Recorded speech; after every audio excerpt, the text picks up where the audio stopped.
पहले और ये सब चेंजेस कैसे आए? विकास जी, पहले तो मैं वेलकम करूंगा सबका घर से पंगा इस कार्यक्रम में कबड्डी अड्डा के माध्यम से। नमस्कार दोस्तों, मैं Rana Tiwari, Indian railway kabaddi team का कोच और साथ में central railway Mumbai kabaddi team का कोच हूं। कबड्डी अड्डा के माध्यम से एक जो पहल शुरू हो गई है घर से पंगा, इस कार्यक्रम में मैं बहुत ही अच्छे दिल से आप सबका स्वागत करता हूं। और साथ में कबड्डी अड्डा के माध्यम से सबसे पहले जो कबड्डी का घर से पंगा लिया गया वो सुहेल चंडोक जी ने ओपनिंग कर दी। और सुहेल चंडोक जी ने बहुत अच्छी तरह से समझाया कि कमेंट्री किस तरह से की जाती है, कमेंट्री में कबड्डी का महत्व क्या होता है, उसकी बारीकियां भी हम सबको बताई। और दूसरा पंगा घर से लिया श्री राजेंद्र रजाले, जो एनआईएस प्रशिक्षित कोच हैं। पुणे में उनकी बहुत ही अच्छी एकेडमी चलती है। उन्होंने कबड्डी के जो तकनीक रहती है, यानी कबड्डी में जो स्किल्स रहते हैं, वो उन्होंने बहुत ही अच्छी तरह से समझाया। लोगों ने भी काफी अच्छा लाइक किया। और ये तीसरा पंगा आज मैं 10 तारीख को ले रहा हूं, कबड्डी अड्डा के माध्यम से घर से पंगा ले रहा हूं। और मुझे जो बताने को कहा गया है और लोगों की भी काफी उत्सुकता है कि इंडियन रेलवे कबड्डी टीम की जो लगातार 2019 से जीत हो रही है, जैसे विकास जी आपने शुरू में कहा कि छक्के पे छक्का मार रही है, बिल्कुल छक्के से ऊपर भी अगर कोई स्कोर रहता तो वो भी आज मार देता हमारा इंडियन रेलवे कबड्डी टीम। लेकिन आपको बता दूं कि पिछले कुछ साल पहले से ये हालत हमारी ऐसी नहीं थी। हम लोग हमेशा नेशनल कबड्डी चैंपियनशिप में हमारी जो पहुंच थी, क्वार्टर फाइनल, सेमीफाइनल, यहीं तक हम जाते थे और रुक जाते थे। अनेक कारण उसमें थे, लेकिन इसकी पिछली जो स्टोरी मैं बताऊंगा आपको अच्छा लगेगा सुन के कि इंडियन रेलवे कबड्डी टीम को हमेशा कोई ना कोई अच्छा खिलाड़ी मिलते गया है। और हम सबका सौभाग्य है कि कुछ दौर चला संजीव कुमार जी के नाम से, संजीव बालियान इनके नाम से चला, फिर चला राकेश कुमार, विश्वजीत पालित और मंजीत छिल्लर इनके नाम से। इनके कार्यकाल में भी इंडियन रेलवे कबड्डी टीम ने नेशनल की चैंपियनशिप हासिल की, बहुत अच्छा था। लेकिन कुछ दिनों से यानी 2012 से हम लोग पिछड़ रहे थे, यह बहुत ही चिंता की बात थी।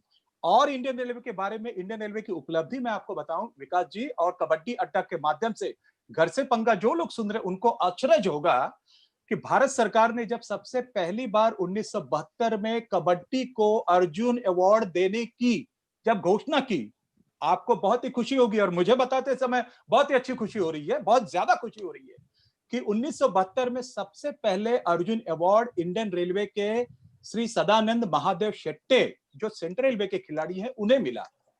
और इसके बाद तो लगातार ये सिलसिला चालू हो गया। दूसरी बार ईस्टर्न रेलवे के भोलानाथ गोइंग, इनको मिला। उसके बाद राजरत्नम जो आईसीएफ से बिलोंग करते थे, उनको मिला। उसके बाद अपने संजीव बालियान को मिला, विश्वजीत पालित को मिला, राकेश कुमार को मिला, मंजीत छिल्लर, इन सबको मिला। लेकिन बोलते हैं ना कि कुछ दिनों के बाद ऐसा लगता है कि बस उनका भी खेल कुछ एक कोटा रहता है, खत्म हो गया।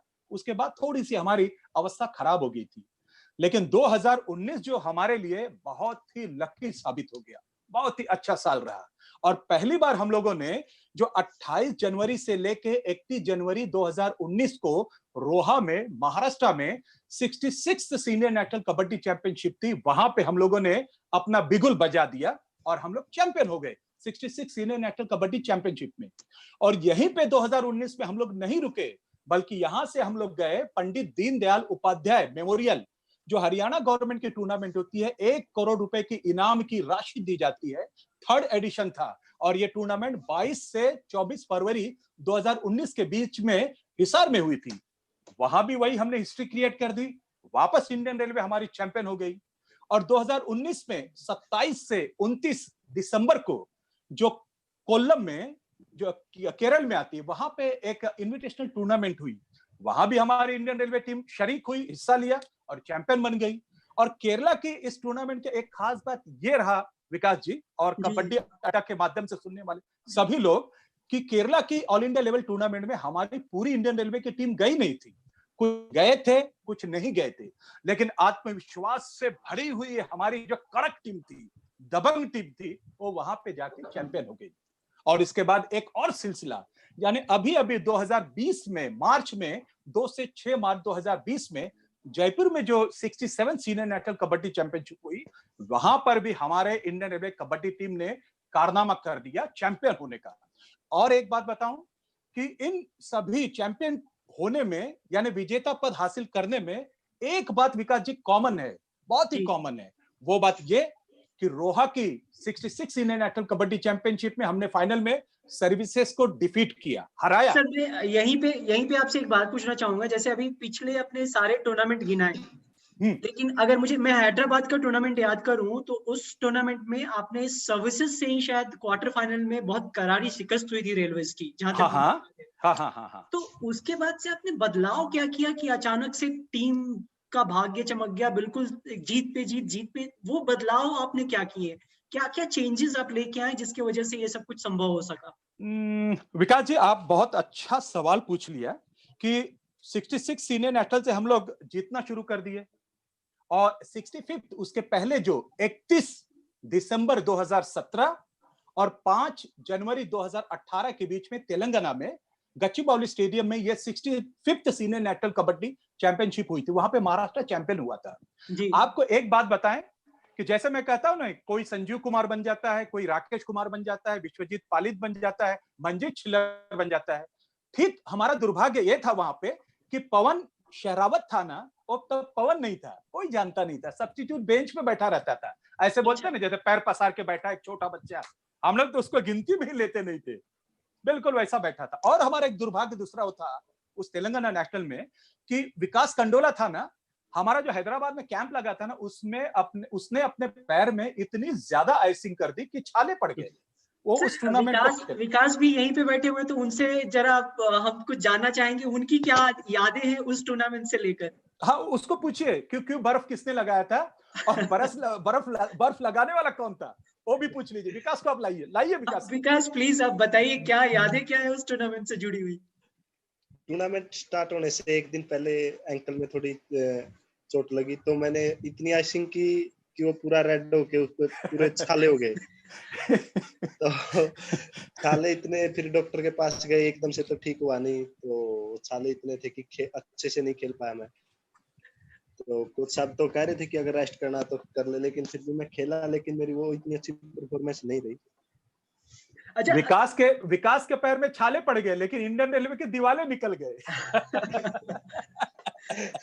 विकास यहाँ पे आपने खुद से अपना इलाज कर लिया जो कि गलत साबित हुआ, तो क्या आप यंग जो भी प्लेयर्स हैं उनको आप ये बोलना चाहेंगे कि भाई अपना इलाज खुद से मत करो, डॉक्टर के पास जाओ? हाँ तभी तो मैं इस बार भी मेरे को चोट थी, तभी इस बार मैं फिजियो के पास जाता था।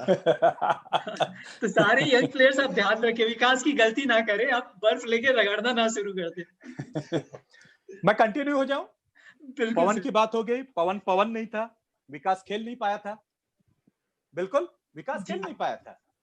और उसके बाद और एक हमारा दुर्भाग्य ये था कि उस समय जो हमारा रविंदर पहल था वो इंडियन रेलवे की तरफ से नहीं खेल रहा था, वो खेल रहा था हरियाणा स्टेट की ओर से, यानी हमारा राइट कॉर्नर। और धर्मराज चेरलाथन जो हमारे लेफ्ट कॉर्नर, वो इंडियन रेलवे से नहीं खेल रहे थे, वो खेल रहे थे तमिलनाडु स्टेट से। और इंडियन रेलवे से न खेलने का रीजन ये था कि all India railway kabaddi championship जो हुई थी ये नेशनल के पहले, वहां पे वो कुछ इंजरी की वजह से खेल नहीं पाए थे, इसका सिलेक्शन नहीं हुआ था। और एक बहुत बड़ी बात मैं आपको विकास जी बताना चाहूंगा, ये सुनील परवेश था ना, हमारा परवेश लेफ्ट कवर पे खेलता था, लेकिन राइट कवर की पोजीशन पे रवि कुमार, जो वेस्टर्न रेलवे का रवि कुमार है, अभी हरियाणा स्टीलर से खेला, वो था। यानी ये जय वीरू की जोड़ी सुनील और परवेश की वहां पे नहीं थी। और श्रीकांत तेवतिया था ना, वो राइट कॉर्नर रविंदर पहल की जगह था। और रोहित कुमार नॉर्थ ईस्टर्न का एक खिलाड़ी था, वो चेरलाथन का लेफ्ट कॉर्नर लगाता था। ये भी बात याद रखिए आप।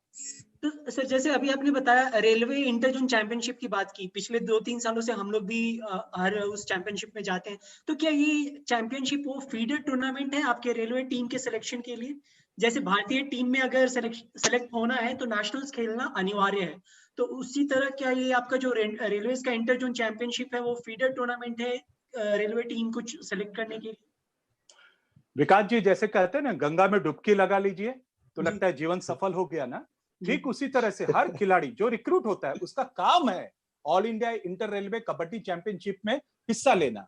और वो हिस्सा लेने के बाद ही उसकी अगली सीढ़ी होती है 24, 28 या 36 की जो टीम बनती है, वो ऑल इंडिया इंटर रेलवे के द्वारा ही इंडियन रेलवे यानी नेशनल के लिए डिक्लेयर की जाती है। तो और एक बात मैं विकास जी मैं रोकता हूं आपको, ये all India inter railway kabaddi स्पर्धा को आप टूर्नामेंट को आप चैंपियनशिप को आप कम मत आकिए। क्यों मालूम है?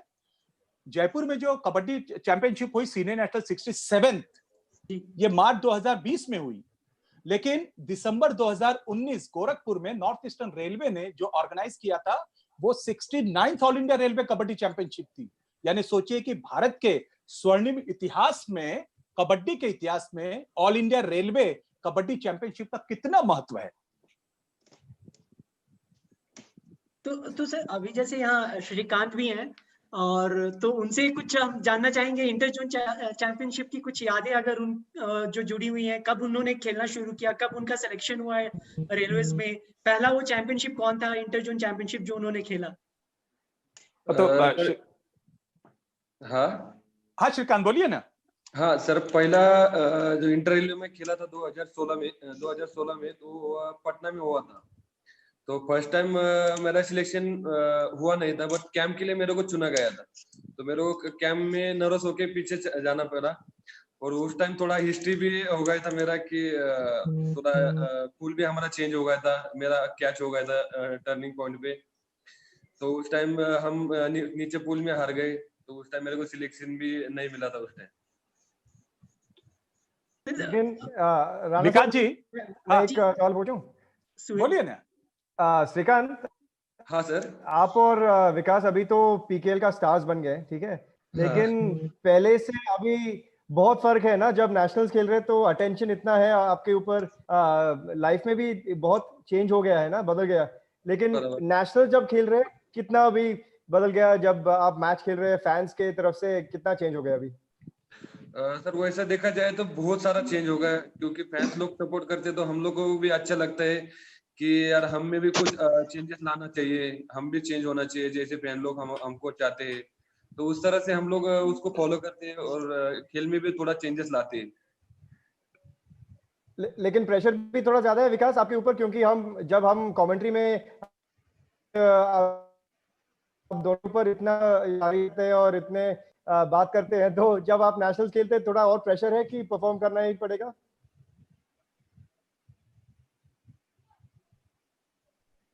विकास। Yes sir. हाँ, सुन पा रहे हैं आप?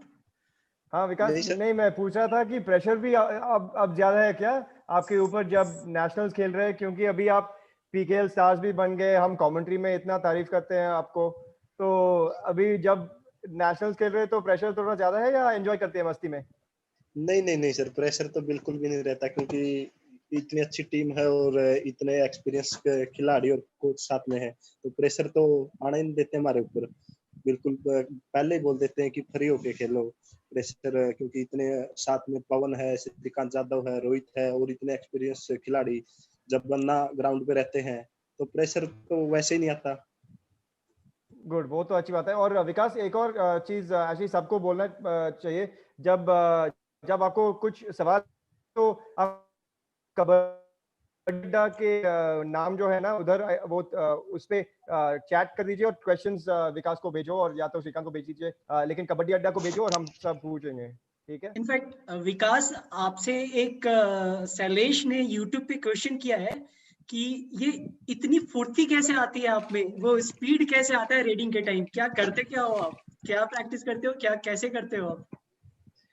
अब अगर मैं स्पीड नहीं होगी तो मेरे से पॉइंट भी नहीं आएगा, क्योंकि हाइट इतनी कम है मेरी, और वो बचपन से ही प्रैक्टिस कर रहा हूँ। थोड़े कोच ने जैसे करवाई थी, स्प्रिंट है और रनिंग है, ग्राउंड प्रैक्टिस, बस वही है, और तो कुछ अलग तो कुछ है नहीं। कोई एक अगर टिप्स देना हो कि हर आने वाले यंग प्लेयर के लिए स्पीड बढ़ाने के लिए, क्योंकि स्पीड से रिलेटेड बहुत सारे क्वेश्चंस आते हैं हमारे यूट्यूब चैनल पे, तो वो टिप कौन सा होगा? विकास कंडोला का एक टिप आज का कौन सा होगा वो टिप?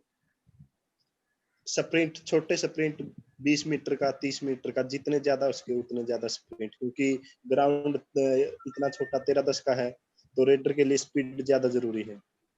और राणा सर, आपके पास जब श्रीकांत जैसा एक रेडर है, जितना हाइट थोड़ा ज्यादा है, विकास जी जैसा एक स्पीड रेडर है, आप कैसे मैनेज करते हैं कोच की तरफ से? दो रेडर जब बहुत अलग है ना, तो कैसे आप मैनेज करते हैं? टीम मीटिंग मैच के पहले ही आप डिस्कस करते हैं कि श्रीकांत आप अगर लेफ्ट कवर और लेफ्ट कॉर्नर थोड़ा वीक है तो आप श्रीकांत आप थोड़ा ज्यादा इधर मारो, कैसे आप यूज करते हैं इनकी अलग अलग स्ट्रेंथ्स को? देखिए क्या रहता है, जब श्रीकांत जाधव की हमें आवश्यकता रहती है ना, तो श्रीकांत जाधव की हाइट के अनुसार हम उसे 6 और 7 में, 7 और 6 में भेजते हैं। उसको क्या रहता है, हैंड टच का भी एडवांटेज मिलता है, और जो रनिंग हैंड टच करता है श्रीकांत बहुत अच्छा करता है और बोनस भी कर लेता है। और 5 या 5 से कम प्लेयर हो जाते हैं तब हमारा विकास, जो छोटा पैकेट बड़ा धमाका, वो काम आता है। क्योंकि विकास में इतनी ज्यादा स्पीड है कि विकास के स्पीड के आगे ही तीतर बितर हो जाता है सामने वाले का डिफेंस। और कभी कभी हम लोग क्या करते हैं, हम भांप जाते हैं कि विकास लेफ्ट रेडर है, श्रीकांत भी लेफ्ट रेडर है, तो कौन सा लेफ्ट राइट का उसके पोजीशन पे कौन खेल रहा है, उसके ऊपर भी हम लोग काफी कुछ निर्भर करता है। उसके पोजीशन पे खेलने वाले डिफेंस के ऊपर भी बहुत निर्भर करता है। सर हम वापस आएंगे जहां आपसे आपको छोड़ा था हमने, आप इंटर जोन चैंपियनशिप की बात कर रहे थे, तो आप उसको अगर कंटिन्यू करें, और बीच बीच में हम कुछ क्वेश्चंस भी लेते रहेंगे। हाँ हाँ, क्यों नहीं जी। विकास जी और खास करके सुहेल भाई, आपको मैं बता दूं, ये श्रीकांत जाधव भी एक ऐतिहासिक खिलाड़ी हमारे बीच में है। जैसे उसकी पहली all India railway kabaddi championship में जब वो खेल रहा था ना, नॉर्थ ईस्टर्न रेलवे के साथ ही वो सिंगल में आउट हो गया था। आप बिलीव नहीं करेंगे कि वो सिंगल में आउट हो गया था। देखिए श्रीकांत हंसना शुरू कर दिया है। हमारे पास देखिए ना 2 पॉइंट का लीड था, और सामने नॉर्थ ईस्टर्न रेलवे का एक इकलौता डिफेंडर था, और रेडर कौन था, श्रीकांत जाधव। उसकी हाइट थी 5 फीट, श्रीकांत 6'2" का, और एक में जाके श्रीकांत जाधव आउट हो गया और हमारे मैचवार में टाई हो गई, सुपर टैकल हो गया। आप बिलीव करेंगे, लेकिन ये बड़े खिलाड़ी की निशानी है।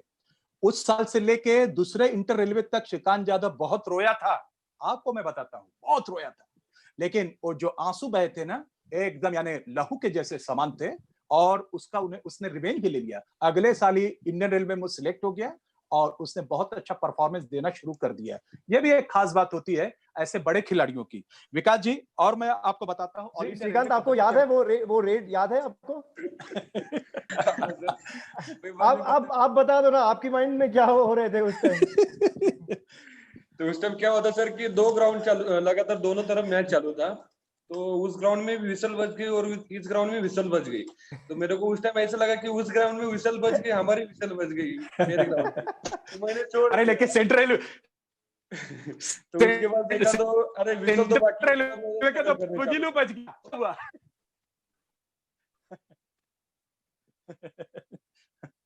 बहुत सारी यादें जुड़ी हुई हैं। अभी इसी नेशनल की बात मैं सुहेल जी आपको बताऊं, ये विकास कंडोला को हम लोगों ने रिस्पॉन्सिबिलिटी दी थी। उसके एल्बो को चोट आ गया था, उसको हमने प्रैक्टिस में कहा था, कैंप पे कहा था कि 2 मैच की जिम्मेदारी विकास तुम्हारी है, बाकी सब हमारी टीम देख लेगी। आपको विश्वास नहीं होगा कि उसे हमने पहली मैच चंडीगढ़ के सामने उतारा उसको कि अब तुम्हारी जरूरत है प्री क्वार्टर फाइनल में, लेकिन चंडीगढ़ के अगेंस्ट उसका परफॉर्मेंस पुअर से भी ज्यादा पुअर, यानी 0 में -0 हो गया। उसको हमने ताबड़तोड़ वापस बिठा दिया, संजीव कुमार जी हमने सब निर्णय लेके इमीडिएटली उसको बाहर बिठा दिया। लेकिन आप उसका हौसला पस्त नहीं हुआ। क्वार्टर फाइनल में हरियाणा के साथ, सेमीफाइनल में राजस्थान के साथ, और फाइनल में आप सबने देखा ही होगा कि सर्विसेज के साथ जयपुर में कितना बढ़िया परफॉर्मेंस विकास ने किया। ये सब हमारे लिए आदर्श हैं, नए खिलाड़ियों के लिए आदर्श हैं, जो भविष्य बनाना चाहते हैं इस कबड्डी में। श्रीकांत जाधव से सीखे कि सिंगल में आउट होके इतना बड़ा खिलाड़ी बन जाता है। विकास कंडोला से अभी देखिए, चंडीगढ़ के साथ पुअर परफॉर्मेंस देने के बाद क्वार्टर फाइनल, सेमीफाइनल, फाइनल में तो एकदम पटाखा एकदम फोड़ देता है विकास कंडोला हमारा। हम एक्चुअली स्पोर्ट्स में बोलते हैं कि एक टूर्नामेंट या एक साल में पूरी करियर, पूरी लाइफ बदल जाते हैं। तो श्रीकांत आपके लिए और विकास आपके लिए कौन सा टूर्नामेंट वो जो था जो आपकी लाइफ और करियर को एकदम पलटी हो गई, उन वहां से वो किकस्टार्ट कहां से मिला? कौन सा टूर्नामेंट आप याद है आपका? हाँ, इधर केरला में एक टूर्नामेंट भास्करन जी उरुम्बा का कोच, उन्होंने टूर्नामेंट ऑर्गेनाइज किया था। तो उधर सेंट्रल रेलवे का टीम गया था। तो उधर मेरा फर्स्ट टूर्नामेंट था, वो अच्छा खेला मैं, और ओएनजीसी के साथ फाइनल मैच खेला था। तो उस टाइम में मैंने पूरा टूर्नामेंट का बेस्ट रेडर लिया था।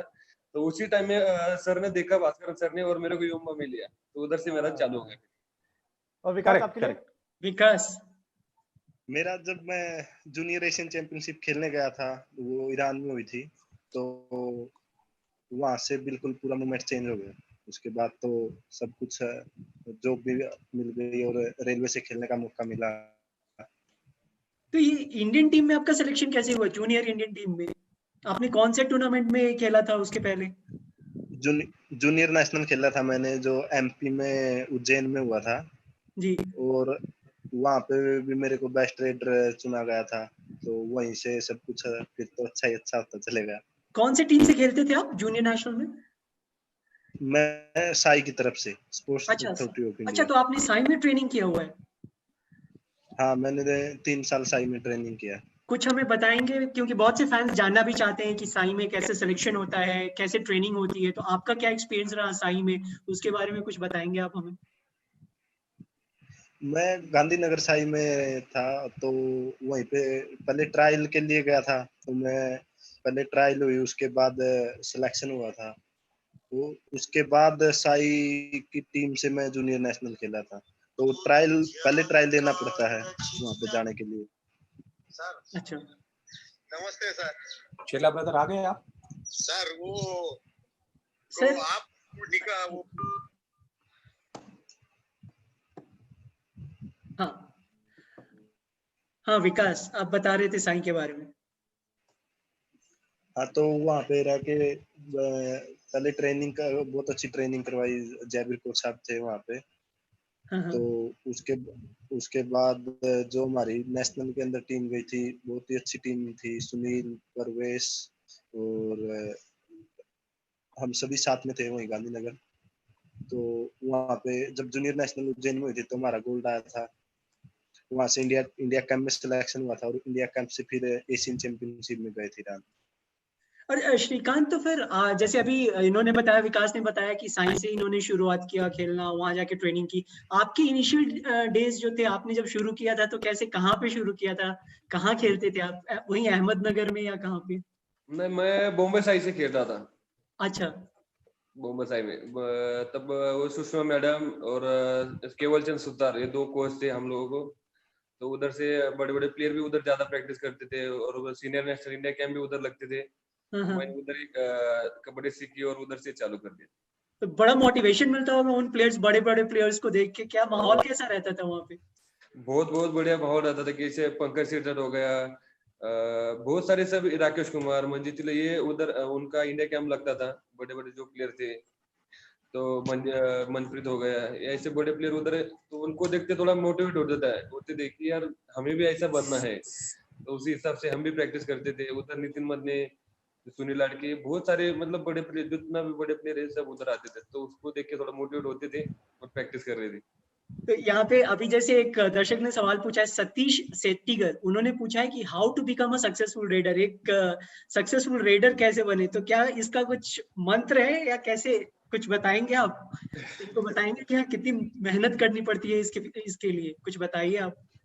हाँ, बहुत सारी मेहनत करना पड़ता है कि जैसे रेडर्स के लिए थोड़ा स्पीड चाहिए, बॉडी फ्लेक्सिबल चाहिए, बहुत सारी चीज चाहिए।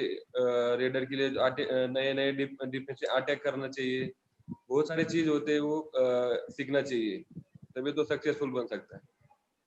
और यहाँ पे एक अर्णव, उन्होंने सवाल पूछा है कि सेंट्रल रेलवे में सिलेक्शन कैसे होता है, सेंट्रल टीम में, तो उसके बारे में कुछ बताएंगे, आपका सेंट्रल रेलवे में सिलेक्शन कैसे हुआ? नहीं, सही बात है। सेंट्रल रेलवे में सिलेक्शन, देखो हमारे पास एक गेम है टीम वर्क।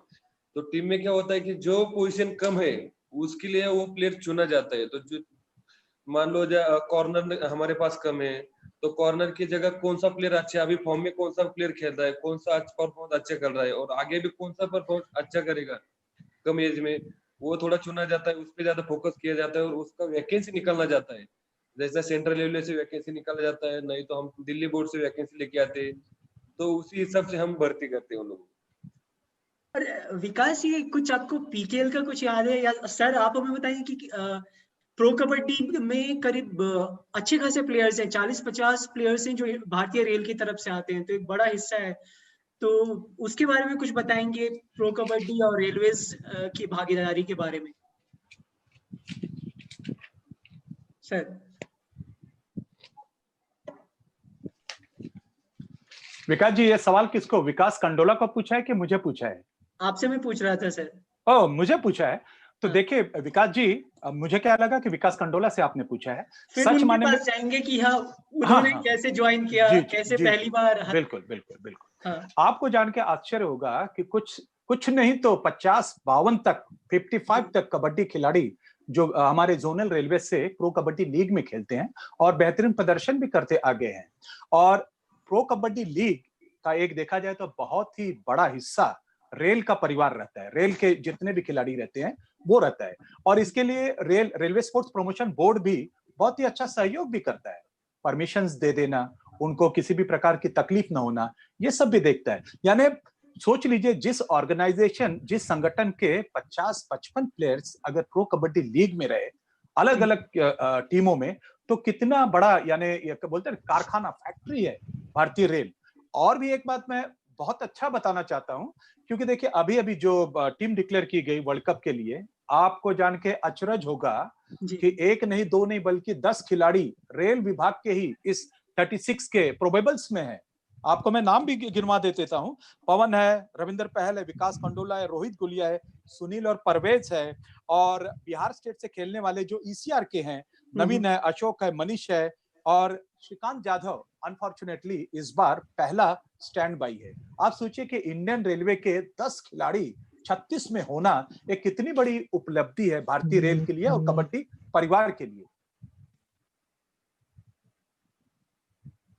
जी, तो मैं वापस विकास के पास जाऊंगा। विकास, आप अपना वो पहला पीकेएल का क्या एक्सपीरियंस था, या पीकेएल के बारे में जब आपने सुना तो उसके बारे में कुछ बताएंगे, पहली बार कब? सॉरी उससे पहले आशी मैं कुछ जानना चाहता हूँ कि अभी जैसा राणा सर ने बोला कि अभी भी श्रीकांत इतने बड़ा इतना बड़ा रेडर है, फिर भी वो just out of the first 7 है, तो इतना कंपटीशन होने की वजह से आपके गेम भी बहुत इंप्रूव होते हैं ना, तो ये एक कारण है कि इंप्रूवमेंट बहुत ज्यादा होते हैं रेलवेज में।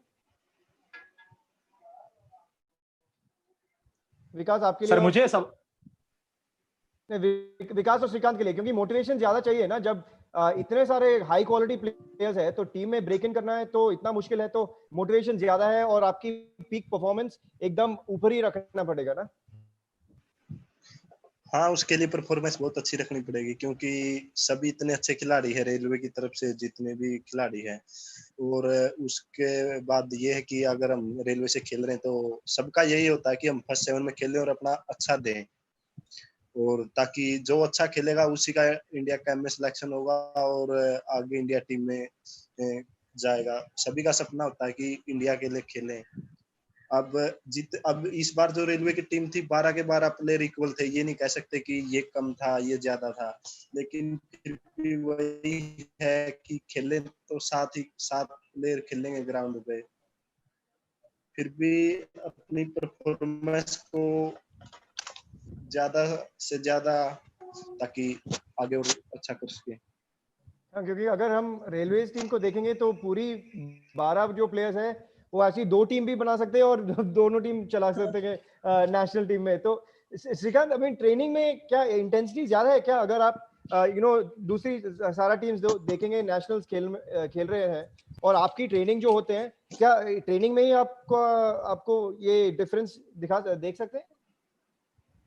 हाँ सर, पर दोबारा पूछे सर, समझ गया नहीं है। नहीं, ट्रेनिंग में ही ये डिफरेंस इनका फर्क, रेलवेज का क्वालिटी जो है और दूसरी टीम के क्वालिटी जो है, ट्रेनिंग मेथड्स में ही होते हैं क्या? आपकी ट्रेनिंग में क्या अलग है रेलवेज का ट्रेनिंग में? रेलवेज का सर ट्रेनिंग क्या होता है, दो टाइम प्रैक्टिस होती है। कभी कभी 2 टाइम मैच पे भी जाते हैं हम लोग, कभी कभी शाम को डेली मैच पे रहते हैं, और फिटनेस कैंप भी ज्यादा लंबा रहता है हमारा और ज्यादा दिन का कैंप, तो इसके लिए ज्यादा दिन प्रैक्टिस करते हैं, इसलिए अच्छे रहते हैं प्लेयर। अभी श्रीकांत जैसे ट्रेनिंग की बात कर रहे थे, तो यहाँ एक सुनील पाल है, वो बार बार पूछ रहे हैं कि डेली वर्कआउट रूटीन आप लोगों का क्या रहता है, कितनी मेहनत डेली करते हो, कितनी देर का ट्रेनिंग होता है, कितने देर का वर्कआउट होता है, क्या कैसे होता है ये सब?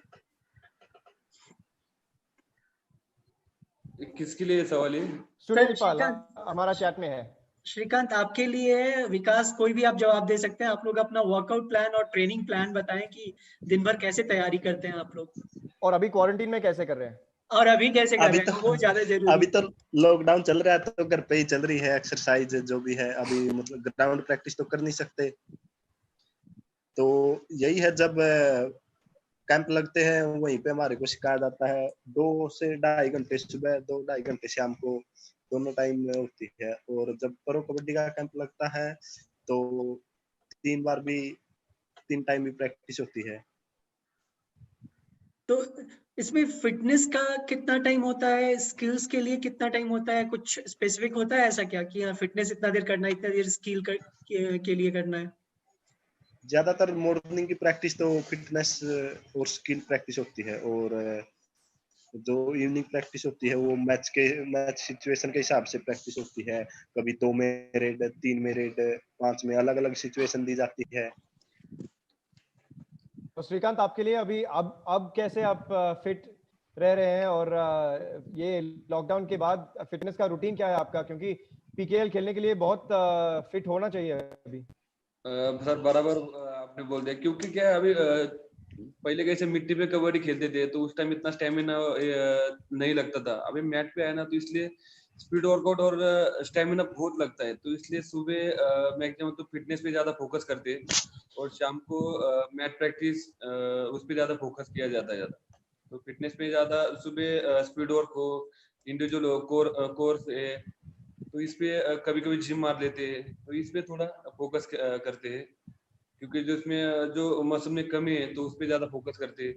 और अभी क्वारंटाइन है इसलिए तो घर पे ही पूरा है, तो घर पे दंड बैठक है, सूर्य नमस्कार है, ये फॉलो करते हैं अभी, तो क्योंकि बाहर नहीं निकल सकते, सब बंद है ना इसलिए। हाँ एग्जैक्टली, आपने आज की एक बड़ी चीज बोली कि अभी मिट्टी से अभी मैट में खेल रहे हैं ना, तो ऐसे ही हॉकी में भी जब घास से अभी एस्ट्रोटर्फ पे खेल रहे थे तो स्पीड एकदम बढ़ गया गेम का। कबड्डी में भी हमने अभी देखा कि गेम इतने फास्ट हो गया है। तो ये चेंज के लिए आपने क्या अभी क्या ट्रेनिंग में कुछ चेंजेस कर रहे हैं सर? राणा सर, आपको भी ये सवाल है क्योंकि आपने देखा कि मड से अभी मैट आपका ट्रांजिशन भी आपने देखा है, तो कितना फर्क है ट्रेनिंग में, क्योंकि अभी ट्रेनिंग थोड़ा अलग भी करना पड़ेगा ना, स्पीड बहुत ज्यादा चाहिए अभी। नहीं सुहेल जी, मैं सबके लिए बोलूंगा कि ये क्ले कोर्ट पे खेलना और मैट पे खेलना जमीन आसमान का फर्क है। जिन जिन लोगों ने अभी तक मैट पे खेला नहीं है उनको आप पूछ लीजिए, बता दीजिए कि एक रेड पूरा मार के बता दे, 30 सेकंड का मार दे, हाईली इम्पॉसिबल है, बहुत फर्क पड़ता है। इसलिए मैट पे खेलते समय बहुत ही ज्यादा, अगर आप 100 के स्पीड से जा रहे हो तो आपको 200 के स्पीड से तैयारी रखिए, तो आपका काम बनेगा। जैसे सुहेल जी अभी अभी किसी ने पूछा था कि प्रैक्टिस कैसे करते हैं, श्रीकांत वर्कआउट कैसे करता है, उसकी दिनचर्या कैसी होती है, कैंप में हम लोग क्या करते हैं, सुबह क्या करते हैं, शाम को क्या करते हैं। मेरे ख्याल से कोई पाल समथिंग थे, उनसे मैं बताना चाहता हूं कि ये जो खिलाड़ी हैं जो प्रोफेशनल हो गए हैं प्रो कबड्डी लीग की वजह से, धन्यवाद, क्योंकि ये खिलाड़ी अब बहुत ज्यादा ईमानदार हो गए हैं। कोच को ज्यादा दिखाने की जरूरत भी नहीं पड़ती है। एक फिल्म था, राजेश खन्ना और मुमताज की फिल्म थी, जिसमें गाना था, रोटी फिल्म का गाना, कि नाच मेरे बुलबुल तो पैसा मिलेगा, ये गाना था सुहेल जी। बस वही है, अभी हम लोग को भी ज्यादा बोलने की जरूरत नहीं है, इतना ये लोग ईमानदार हो गए हैं। और सबसे बड़ी बात, जिस तरह से हम लोग LIC पॉलिसी लेते, कोई भी इंश्योरेंस पॉलिसी लेती है, और उसी तरह से ये लोग अपने बॉडी पे भी इन्वेस्ट करना शुरू कर दिया है, बहुत ईमानदारी के साथ ये लोग। मैं रविंदर पहल की बात बताता हूं, हमारे कैंप में जब इंडियन रेलवे के परफॉर्मेंस के बात आती है, ओवरवेट था, ज्यादा वजन था। आप विश्वास नहीं करेंगे, रविंदर पहल सुबह हमारे साथ प्रैक्टिस करता था, शाम को भी हमारे साथ मैट के लिए आता था, लेकिन दोपहर में अकेला ही एक विंचीटर डाल के और राउंड मारते रहता था। वो बहुत जिम्मेदार हो गया है। विकास कंडोला मेरे सामने है, विकास कंडोला को केरला में एक टूर्नामेंट खेलते समय एल्बो में मार लग गया था। जब हमारा कैंप में पहला ही लाइनअप 36 खिलाड़ियों का हुआ, हमारे कोऑर्डिनेटर कबड्डी के रेलवे स्पोर्ट्स प्रमोशन बोर्ड के शिव नारायण वशिष्ठ जी ने आवाज दी कि इसमें कौन सा खिलाड़ी अनफिट है, आगे आ जाए। 36 में से 35 खिलाड़ी वहीं के वहीं रहे, विकास कंडोला ईमानदारी से आगे आ गया। और विकास कंडोला ने बोला कि मुझे एल्बो रिपेयर करने के लिए, मैं रिपेयर वर्ड करता हूँ, रिपेयर वर्ड का इस्तेमाल करता हूं, मेरे इसको ठीक करने के लिए मुझे कुछ समय लगेगा। विकास कंडोला की ईमानदारी वहां पे काम आ गई और उसको टीम में रखा गया। और विकास कंडोला हमारे परेल ग्राउंड से चला जाता था अंधेरी, रेलवे स्टेशन लोकल पकड़ के रेलवे स्टेशन से अंधेरी उतरता था, अंधेरी से ऑटो करके उस फिजियो के पास चला जाता था। लेकिन इतने बड़े खिलाड़ी को फिजियो ने इतनी ईमानदारी से जर्नी करते आते हुए देख के बोला कि आप जर्नी का पीरियड अवॉइड कर दो, जो रश आवर है वो अवॉइड कर दो, आप मेरे घर पे आओ। वहां भाईंदर में बुलाया गया और विकास कंडोला चला जाता था और मैं देखता था इसमें भी जिद है, इसको कुछ करना है, करके दिखाना है, क्योंकि विकास के ऊपर जिम्मेदारी थी। साउथ एशियन फेडरेशन गेम में वो इंडिया के टीम में था, अभी भी इसको आना था और बहुत ही ईमानदारी के साथ वो आ जाता था। सुबह का फिटनेस करता था, शाम की प्रैक्टिस अवॉइड करता था, वो सीधे फिजियो के पास चला जाता था। चुपके से बच्चा शर्माता था, है नटखटे लेकिन शर्माता था। मैं इसको बाइक लेके चला जाता था रेलवे स्टेशन और वहां से लाता था। बाद में इसको शर्म आने लगी, बोला क्यों कोच को बोलने का, और ये बेचारा चल के आता था। इतनी ईमानदारी इस बच्चे ने दिखाया, इतना ईमानदार। ये सब अभी बहुत ही प्रोफेशनल हो गए हैं प्रो कबड्डी लीग की वजह से, बहुत ही प्रोफेशनल। और सर ये मैंने देखा कबड्डी में ही, क्योंकि एक्चुअली और ये ऑनेस्टी जो है ना, आप जैसे आपने बोला कि विकास ने अपने आप से आके बोला कि हाँ चोट लगे हैं और 100% फिट नहीं है। ये एक्चुअली कबड्डी में मैं ज्यादा देखता हूँ, क्योंकि मैं फुटबॉल में, क्रिकेट में, टेनिस में काम करता हूँ वो भी, लेकिन कबड्डी में ये ऑनेस्टी जो है गेम के लिए बहुत इसी खेल में मैं देखता हूँ। पर एक और अच्छा सवाल आया है सोहम से कि श्रीकांत और विकास, आपके लिए मैट और पसंद है या मिट्टी ज्यादा पसंद है? अभी तो मैट ही पसंद है, क्योंकि सभी जो भी टूर्नामेंट है मैट पे होते हैं, इंटरनेशनल लेवल के हैं या अपने नेशनल लेवल के हैं, तो मैट पे ज्यादा। लेकिन वैसे अगर उसके तो एक सप्ताह में 2 या 3 दिन मिट्टी या 2 या 3 दिन मैट पे रहे तो अच्छा है, क्योंकि मैट पे इंजरी के चांस ज्यादा है। वो क्यों विकास? मैट पे बहुत सारे प्लेयर्स बोलते हैं, जब मैं पूछता हूँ तो वो सारे प्लेयर्स बोलते हैं कि हाँ मैट पे इंजरी का चांसेस थोड़ा ज्यादा है। वो क्यों आप सोचते हैं? क्योंकि मैट पे मैच होता है तो वो बिल्कुल फास्ट होता है, और उस पे जो भी इंजरी होती है वो टाइम लेती ठीक होने में। अगर मिट्टी पे जो इंजरी होगी वो इतनी ज्यादा नहीं होती, क्योंकि मिट्टी पे ज्यादा से ज्यादा छिलेगा। लेकिन इस मैट पे नी और शोल्डर की और एंकल की इंजरी ज्यादा होती है, तो इसके लिए अपने आप को बहुत फिट रखना पड़ता है। और श्रीकांत, आपके लिए कौन सा पसंद है? मेरे लिए तो मैट ही पसंद है, क्योंकि मिट्टी पे खेलना नहीं आता है अभी। श्रीकांत को हम लोग क्या करते हैं, जब कोई भी ऑल इंडिया लेवल या कोई भी टूर्नामेंट रहती है, हम लोग पहले पूछते हैं आपको श्रीकांत चाहिए तो मैट पे है या मिट्टी पे है, वो आप बता दीजिए। अगर मिट्टी पे बोल दे तो श्रीकांत का नाम कट कर देते हैं, वो जाता नहीं है, उसको जमता नहीं है, उस पर नहीं जमता है। वो काफी कंफर्ट फील करता है मैट के इस पे। और मैट में, और सुहेल जी, मैट और मिट्टी में एक फर्क ऐसा है, मिट्टी एकदम हार्ड है, बहुत ही हार्ड है, एक्शन का रिएक्शन भी इक्वली रहता है, और इस पे घुटनों पे ज्यादा प्रेशर नहीं आता है। और आप देखिए ना, मैट कितना भी करे तो थोड़ा तो दबता ही है, थोड़ा तो दबता ही है। तो दबने वाला हिस्सा कौन सा है? सबसे बड़ा हिस्सा अपना घुटना है, उसके ऊपर वो आता है, प्रेशर तो आता ही है, प्रेशर आता है। विकास, शैलेश पूछ रहे हैं कि अगर विकास कबड्डी ना खेल रहे होते तो क्या खेल रहे होते, दूसरा खेल कौन सा होता? दूसरा खेल तो कोई खेला नहीं, क्योंकि बचपन से छोटे थे तभी से गांव में कबड्डी का बहुत अच्छा क्रेज है। तो 5-6 साल के थे, 7 साल के, तभी से गांव में स्कूल है, वहीं पे जाते थे और कबड्डी खेलते थे। तो वैसे मस्ती करते थे, तो वो भी कबड्डी की मस्ती करते थे। किसी की टांग पकड़ के खींच लिया, किसी के ऊपर मिट्टी फेंक दी। तो गांव में और तो कोई गेम खेलते नहीं। बहुत सारे जो स्किल्स हैं वो बचपन में ही आपने ऐसे ही बस खेल कूद में सीख लिया। हाँ, खेल कूद में सीख लिया और अपने सीनियर प्लेयर को देख के सीख लिया, क्योंकि बैठ के जब सीनियर खेलते थे उनको देखते थे, बड़े ध्यान से देखते थे, तो उनसे काफी कुछ सीखने को मिला। वैसे भी विकास के चेहरे पे आप मत जाइए, वो ऐसा सीधा दिखता है। वो बहुत, मैं पूछने वाला था सर आपसे, मैं पूछने वाला था, आपने एक वर्ड यूज किया, विकास बड़े नटखट है, तो मतलब कुछ बताइए। कुछ नहीं, क्या मालूम है, मैं विकास को बहुत ही सीधा समझता था, बहुत ही सीधा समझता था।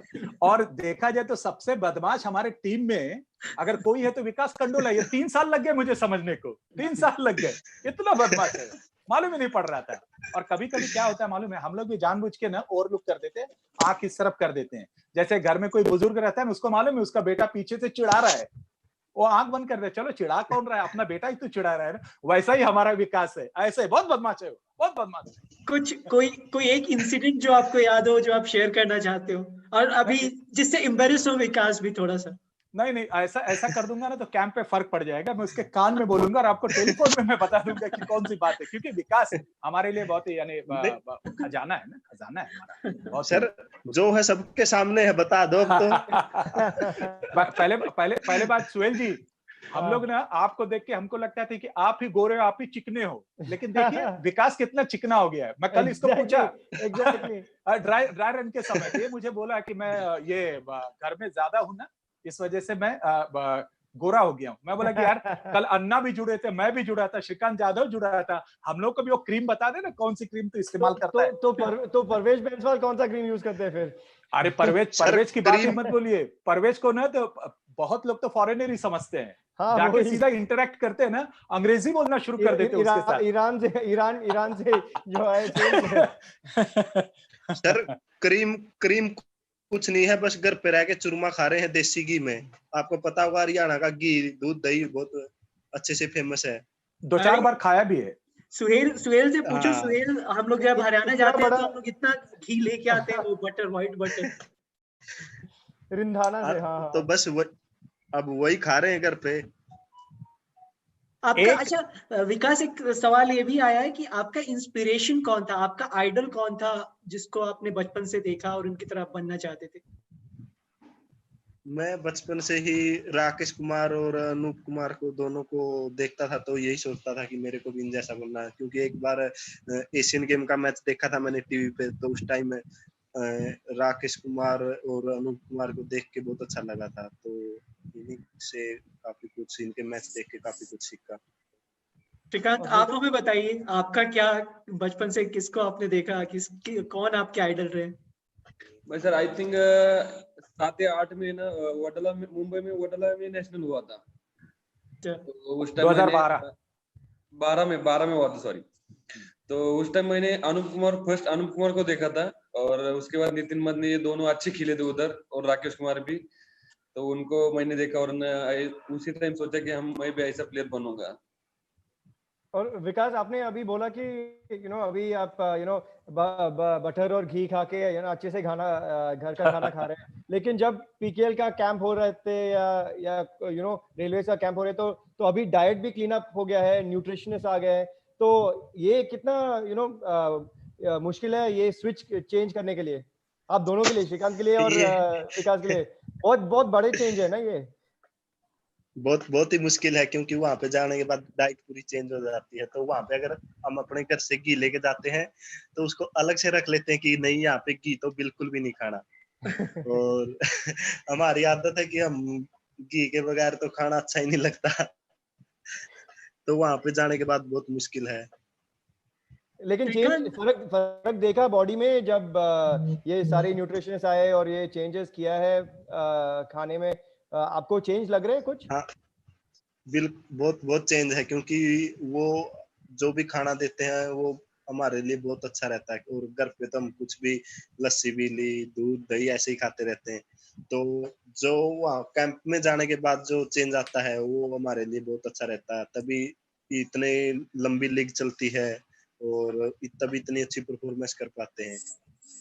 तो श्रीकांत, आप भी बोलो, क्योंकि बहुत सारे यंग प्लेयर्स है इधर ना, जो उनको भी पूछना चाहते हैं कि क्या है, अभी क्या खाते हैं और आप, और कैंप में क्या खाते हो? क्योंकि मैंने भी आपको बहुत क्लोज क्वार्टर से देखा, युमुमा में या दूसरी टीम में, यूपी उपदा में। आप कौन सा खाना आप बहुत ज्यादा खाते हैं नॉर्मली घर में, और कैंप में कितना फर्क होते हैं? सर बराबर है कि आपने बहुत सही क्वेश्चन पूछा है कि जो प्लेयर को क्या खाना चाहिए। अभी देखो, प्लेयर होना है तो जो ऑयली पदार्थ रहते हैं, तो ऑयली प्लेयर खाता नहीं, प्रो में भी नहीं खाता है और बाहर भी ज्यादा खाता नहीं।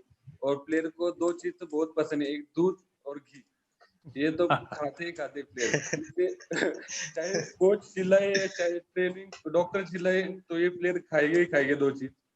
और बाकी खाने में जो लीग के टाइम क्या होता है कि जो खाने में चाहिए, जैसे बाहर रहते तो बर्गर पिज्जा खाते, बट प्लेयर लीग के टाइम ये कुछ नहीं खाता है। जो बॉडी को चाहिए, जैसे जिसमें प्रोटीन होता है, तो वो चीज खाएंगे और उसको ज्यादा फोकस करेंगे। क्योंकि डॉक्टर भी बोलता है कि बाहर का वेस्टेज चीज मत खाओ, क्योंकि उस टाइम बीमार पड़ने का भी चांसेस रहते हैं, तो इसलिए ऑयली और जो बर्गर पिज्जा वड़ा पाव वगैरह ऐसा कुछ खाते नहीं है। खाली बॉडी जिसमें प्रोटीन ज्यादा होता है वो चीज ज्यादा फॉलो करते हैं। श्रीकांत, आपको याद सर होगा अभी जब हम जयपुर में मिले थे तो आपने वो एक इंसिडेंट शेयर किया था चॉकलेट्स के बारे में। यूपी योद्धा ने जो लगातार 6 मैचेस जीते थे, उसके पहले कुछ हार हुई थी और आपने वो चॉकलेट का एक मुझे मेरे से जिक्र किया था। वो इंसिडेंट मुझे बताइए, उसके बारे में बताइए, कैसे आपका डाइट चेंज हुआ और क्या क्या हुआ था। हाँ, ये अभी बाकी कैसा बाकी चेस वगैरह बाकी जो खेल है, जो हॉकी हो गया, इनमें क्या है प्लेयर को मीठा नहीं चाहिए। ज्यादा मीठा दिया तो थोड़ा बॉडी रिकवर के लिए, पर कबड्डी ऐसा खेल है ये दिमाग से और पावर का खेल है पूरा। उसमें स्ट्रेंथ भी चाहिए, पावर भी चाहिए, सब चीज चाहिए, क्योंकि नीचे नाखून से ऊपर बाल तक पावर चाहिए इसमें। तो इसलिए जब मैच खेलते 40 मिनट में पूरा हमारा पसीना निकल जाता है, तो उस टाइम बॉडी रिकवर करने के लिए चांस नहीं मिलता है। और एक ही चीज ऐसा है कि बॉडी रिकवर कर सकता है मीठा, तो सभी प्लेयर मीठा बहुत खाएंगे, बहुत, जितना दिया उतना कम है उन लोगों को। तो ऐसा ही इंसिडेंट होता है, इंसिडेंट ऐसा ही है कि हम लोग लगातार पहले पिछले सीजन में लगातार 6 मैच हार गए थे, तो डॉक्टर ने हमको मना कर दिया था कि मीठा खाना ही नहीं और ऑयली भी खाना नहीं, तो ये दोनों चीज हमको अवॉइड कर दिया। तो हम सबका वेट 3-3 4-4 किलो वेट कम हो गया।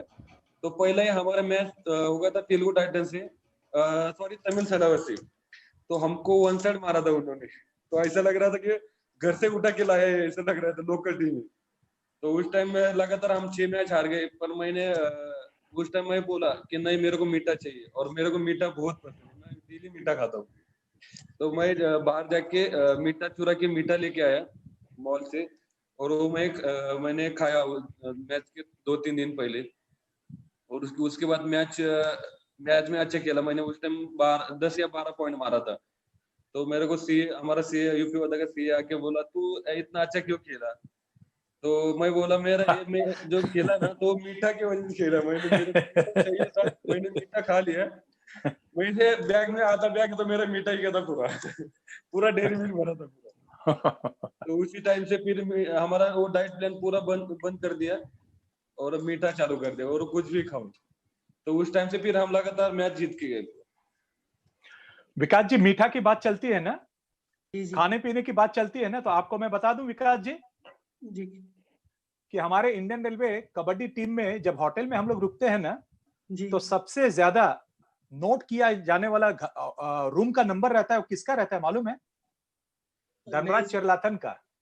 धर्मराज चिरलाथन यानी हमारे टीम का, यानी अन्नपूर्णा है, साक्षात अन्नपूर्णा है। बहुत कुछ उसके रूम में मिलता है। कोई भी प्लेयर डोर बेल दबाएगा, धर्मराज चिरलाथन हाजिर है, हमेशा कुछ न कुछ लेके रेडी रहता है। बहुत सारे चीजें धर्मराज चिरलाथन रखता है, खुद भी खाते हैं और दूसरों को भी खिलाते हैं, ऐसा हमारा धर्मराज चिरलाथन। हमने सुना है वो काफी न्यूट्रिशियस शेक वगैरह खुद से बनाते हैं और बच्चों सारे प्लेयर्स को पिलाते भी हैं। तो सर अभी जब ट्रेनिंग कैंप वगैरह लगता है, जब रेलवेज का ट्रेनिंग कैंप लगता है, तो उसका क्या शेड्यूल रहता है? आप लोग कैसे डिजाइन कैसे करते हो कैंप्स को, कि टूर्नामेंट के कितने दिन पहले कितने दिनों तक का कैंप होता है, उसका क्या रूटीन क्या होता है, आप जो कैंप्स डिजाइन करते हो? पहले तो railway sports promotion board decide करता है कि नेशनल कहां पे हो रही है, और उस नेशनल के करीब कौन सा स्टेडियम या कौन सी जोनल रेलवे का स्टेडियम है वो देखता है। उसके साथ हमारे पीछे वो कोचेज लगाते हैं, फिर उसके बाद न्यूट्रिशियंस भी रहते हैं, डाइटिशियंस भी रहते हैं, और साथ में अच्छे ट्रेनर्स भी देते हैं, योगा का शेड्यूल वगैरह रहता है। और खाने के बारे में हम लोग क्या करते हैं, बच्चों को बाहर खाने नहीं देते हम लोग, हमारा कुक रहता है, हल्का फुल्का खाना जो भी रहता है वो हम लोग अपना बना हुआ खाना, अपने पसंद का खाना, जिसको पनीर चाहिए पनीर, वेजिटेबल में कुछ भी चाहिए वो, नॉनवेज जो प्रेफर करे उसको नॉनवेज वगैरह दे देते हैं। लेकिन बाहर का खाना हम लोग बहुत ही अवॉइड करते हैं। और लकीली हमारे जितने भी प्लेयर्स हैं मैक्सिमम शाकाहारी खाना पसंद करते हैं, और शाकाहारी हमेशा बेस्ट ही रहता है। तो मैच के साथ कैंप के साथ हमारे ट्रेनर्स वगैरह लगे रहते हैं। और सबसे बड़ी बात यह है कि हमारे जितने भी सीनियर प्लेयर्स हैं जो खेल छोड़ चुके हैं, वो भी कैंप के दौरान हमारे सभी खिलाड़ियों के कांटेक्ट में रहते हैं, उनका भी मनोबल बढ़ाते रहते हैं, क्योंकि वो जानते हैं कि हम उनके साथ इंटरेक्ट करेंगे, कुछ वार्तालाप करेंगे, कुछ टिप्स देंगे, तो ये बच्चे आने वाले नेशनल में अच्छा काम करेंगे। और यही रिजल्ट मिल गया। फिर उसके साथ राकेश कुमार हमारे जुड़े हुए हैं, अपने मंजीत छिल्लर भी हमेशा इंक्वायरी करते रहते हैं, संजीव कुमार जी तो हैं ही, साथ में हमारे प्रेमचंद लोचप साहब जो रेलवे स्पोर्ट्स प्रमोशन बोर्ड के सेक्रेटरी हैं, वो भी हमेशा हम लोगों को फॉलो करते रहते, पीछा करते रहते कि क्या कर रहे हैं क्या नहीं, रिजल्ट क्या है। और इसका मतलब यही है कि रिजल्ट तो अच्छा आना ही है। कैंप पे बहुत ईमानदारी रहती है और कैंप हमारा कम से कम 25 दिन का तो रहता ही है, 25 दिन का कैंप तो हमारा रहता ही है। और आज देखेंगे सुहेल जी भी जैसे पूछ रहे थे, आजकल बहुत सारे लोग बात करते हैं कि चैरिटी की मैच हो जाए। कबड्डी में आजकल बहुत ही ज्यादा चर्चा हो रही है। सुहेल जी आपको बताता हूं, आपके कबड्डी अड्डा के माध्यम से, घर से पंगा के माध्यम से, कि आज लोग तो ये भी बोलना शुरू कर दिए हैं कि अगर चैरिटी के लिए कबड्डी की कोई मैच और कबड्डी की कोई टीम लायक है तो आप इंडिया टीम एक तरफ रख दीजिए और इंडियन रेलवे की टीम एक तरफ रख लीजिए। देखिए चैरिटी में पैसा भी बहुत मिल जाएगा और मैच भी बहुत अच्छी होगी। ये ईमानदारी की वजह से, खिलाड़ियों के ईमानदारी की वजह से, कोचेस की जो बहुत ही अच्छी फीलिंग्स है उसके वजह से ये दिन इंडियन रेलवे को आज देखने को मिल रहे हैं। ये बात सब लोग करते हैं। अभी एक चीज बता दूं, अन्ना आ गए, अन्ना भी आ गए यहाँ पे। इकडे ना। नमस्ते नमस्ते जी सर। चार्जर घेऊन ये ना, चार्जर घेऊन ये, चार्जर अन्ना बेटा। हाँ अन्ना, आज सुन पा रहे हैं? नमस्कार, नमस्ते सर। नमस्ते, कैसे हैं आप? ठीक है, बढ़िया जी। बस सभी इंतजार कर रहे थे आपका और आप ही के हम डाइट और आपके फिटनेस की बात कर रहे थे। तो अन्ना कुछ बताइए, क्या सीक्रेट क्या है ये 44 years and still rocking? Diet normal diet है जी, गॉड गिफ्ट है जी। अन्ना झूठ मत बोलो। क्यों, आपको पास ही रहते हैं ना, मैं क्या अलग लेते हैं? नहीं, वो ड्राई फ्रूट जो बैग पर के लेके आते हो कैंप में, ड्राई फ्रूट का वो मिक्सी, वो बादाम पानी। ये अच्छा, ये मिक्सी क्या मतलब, जहाँ जहाँ टूर्नामेंट्स होता है वहाँ वहाँ मिक्सी लेके जाते हैं अन्ना? बिल्कुल अन्ना 2 दिन के लिए जाएगा तो मिक्सी साथ में जाएगी। तो अच्छा अन्ना, ये बैग जब पैक करते हो तो मतलब ये 14-15 लोग होते हैं, तो सबके लिए आप पैक पहले से ही करके लेके जाते हैं क्या? होता क्या है, कैसे आप मैनेज करते हो फिर? जी अभी टूर्नामेंट के लिए जा रहे हैं, नहीं है तो कैंप के लिए जा रहे हैं, तो पूरा हमारा बैग में जरूर है जी, वो मिक्सी और ड्राई फ्रूट्स सब लेके जाते हैं। तो जाने का जगह में कुछ मिलते नहीं मिलते पता नहीं, इसलिए इधर से कैंप जाने के पहले से रेडी करके लेके जाते हैं। अन्ना अभी जैसे हमने यहाँ अभी श्रीकांत से भी पूछा या विकास से भी पूछा और बहुत सारे क्वेश्चंस आ रहे हैं फिटनेस को लेकर, डाइट को लेकर, तो ऑन अ सीरियस नोट आप क्या, जो अभी यंग प्लेयर, जो यंग बच्चे अभी आने वाले हैं, उनको क्या राय देंगे? फिटनेस के बारे में क्या बोलेंगे, डाइट के बारे में क्या बोलेंगे, कितने घंटे प्रैक्टिस करना चाहिए, कैसा डाइट लेना चाहिए, कुछ बताएंगे आप? जी डाइट कंपलसरी जरूर है जी। अभी दूध वगैरह सभी एक दूध पीते, सब वो ड्राई फ्रूट्स तो मैं कंपलसरी खाते हैं। ड्राई फ्रूट्स कंपलसरी रहते, बादाम और चना दाल ऐसे कुछ रहते, केला ऐसे ड्राई फ्रूट्स रहते। खाने के लिए उतना दान कम देते जी, वो ड्राई फ्रूट्स का, दूध का, वो जूस का ऐसे ज्यादा खाने का आदत है। वो कंपलसरी अभी क्या है जी, वो आने वाला बच्चे लोग क्या है, इवेंट का टाइम में 1 महीना 2 महीना ऐसे फिटनेस कर रहे, ऐसा नहीं, रेगुलर कंटिन्यू करना जरूर है। तो वो मेन रीजन है। वो अभी 1 महीना हो गया, नेशनल हो गया करके जाके घर में रेस्ट ले लिया तो और फिटनेस का लेवल कम हो जाता है बाद में, और 1 महीना कितना भी किया तो भी वो थोड़ा फर्क रहते है। इसलिए कंटिन्यू करना, डाइट भी थोड़ा रेगुलर करना, स्पोर्ट्स खेलने के टाइम तक रेगुलर करना। टाइम है, बहुत टाइम है करके अभी बीच में छोड़ दिया तो भी वो उतना परफॉर्मेंस, उतना फिटनेस का थोड़ा कम हो जाता है। अच्छा, और अन्ना जैसे डेली ट्रेनिंग्स में, जैसे वर्कआउट ट्रेनिंग हो गया या फिटनेस ट्रेनिंग हो गया, कोई 1-2 कुछ ऐसे इजी एक्सरसाइजेस बताएंगे जो अभी बच्चे घर में रह के कर सके? जैसे अभी ऐसा कुछ नहीं है जी, अभी फिटनेस के लिए कैंप लग रहे, सभी फिटनेस करने के लिए आ रहे, थोड़ा प्लेयर्स क्या दिल से करते, थोड़ा लोग क्या करना करके जबरदस्ती करते, वो ऐसा नहीं होना चाहिए। हम हमारे लिए हम कर रहे करके दिल से प्यार से कितना वर्कआउट कितना फिटनेस चाहिए उतना करना जरूर है। तो अभी जैसे सर विकास ने बताया कि स्पीड बढ़ाने के लिए शॉर्ट स्प्रिंट्स जरूरी हैं, तो वैसे ही कुछ एक दो कुछ आप भी बताएंगे कि हाँ ये एक्सरसाइज बच्चे करें? अभी कबड्डी खेलने के लिए ओनली स्पीड के लिए भी नहीं, ताकत सब कुछ एक्सरसाइज चाहिए, सभी जगह फिट होना चाहिए। अभी पैर में ज्यादा फिट है तो भी हाथ होना चाहिए, बॉडी भी फिट होना चाहिए, सब एक्सरसाइज जरूर है, वो एक दो नहीं है, पूरा हाथ से पैर तक पूरा पाटम पूरा फिटनेस जरूर चाहिए। तो अभी जैसे वही मैं राणा सर, मैं अभी घड़ी देख रहा था, तो अभी हम लोगों ने आधे घंटे का सेशन रखा था और ऑलमोस्ट 40 से 50 मिनट हो गए हैं। तो मैं चाहूंगा कि मतलब इतने लोग इन्वॉल्व थे और इतने सारे क्वेश्चंस आ रहे थे, फिर सभी हम बात करने लगे तो पता भी नहीं चला वक्त का। तो आखिरी के मैं 15 मिनट ये लूंगा और फैंस मैं आपसे ये बोलूंगा कि आपको कोई भी सवाल और पूछना हो, बहुत सारे सवालों के जवाब यहाँ पे दिए गए हैं और ये वापस YouTube पे भी आएंगे बहुत से ये वीडियोस, तो आप वहां पे भी देख सकते हैं। लेकिन स्टिल अगर अभी आप कुछ पूछना चाहते हो तो आप पूछ सकते हैं। और अन्ना, आप यहाँ पे विकास भी हैं, श्रीकांत भी हैं, राणा सर भी हैं, चारों आप रेलवे से आते हो, तो कुछ इनसे जुड़ी कुछ बातें जो आप शेयर करना चाहेंगे? और राणा सर आप इस कन्वर्सेशन को अगर आगे बढ़ाएं। विकास जी मैं सबसे अच्छी बात ये बता देता हूँ, जैसे मैं विकास खंडोला के बारे में बोला, बहुत ही ईमानदार हैं, श्रीकांत के बारे में बोला और सभी खिलाड़ियों के बारे में बोला कि बहुत ही ईमानदार हैं।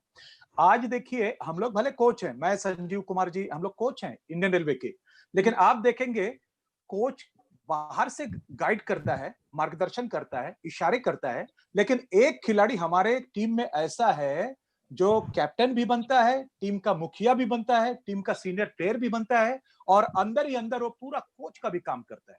आपने देखा होगा बड़प्पन, देखिए एक खिलाड़ी की कितनी रहती है, बड़प्पन देखिए, मैं खास करके धर्मराज चेरलाथन जी के बारे में बोल रहा हूँ। 66 सीनियर नेशनल कबड्डी चैंपियनशिप रोहा में हुई, वहां पे कैप्टन थे हमारे धर्मराज चेरलाथन, वहां पे हम लोग चैंपियन हुए। उसके बाद 67 सीनियर नेशनल कबड्डी चैंपियनशिप जब अभी जयपुर में हुई, हमने देखा, हमने चेंज कर दिया था, एक सीनियर के बजाय हमने पवन कुमार सहरावत को कैप्टन कर दिया था। जरा भी शिकन किसी भी खिलाड़ी के चेहरे पे, अन्ना के साथ साथ रविंदर पहल से लेके किसी के भी चेहरे पे नहीं थी। उसका रीजन ये था, हम सब लोगों ने डिस्कस करते हैं, चेरलाथन हो गए, रविंदर पहल हो गए, हम सब लोग डिस्कस करते हैं।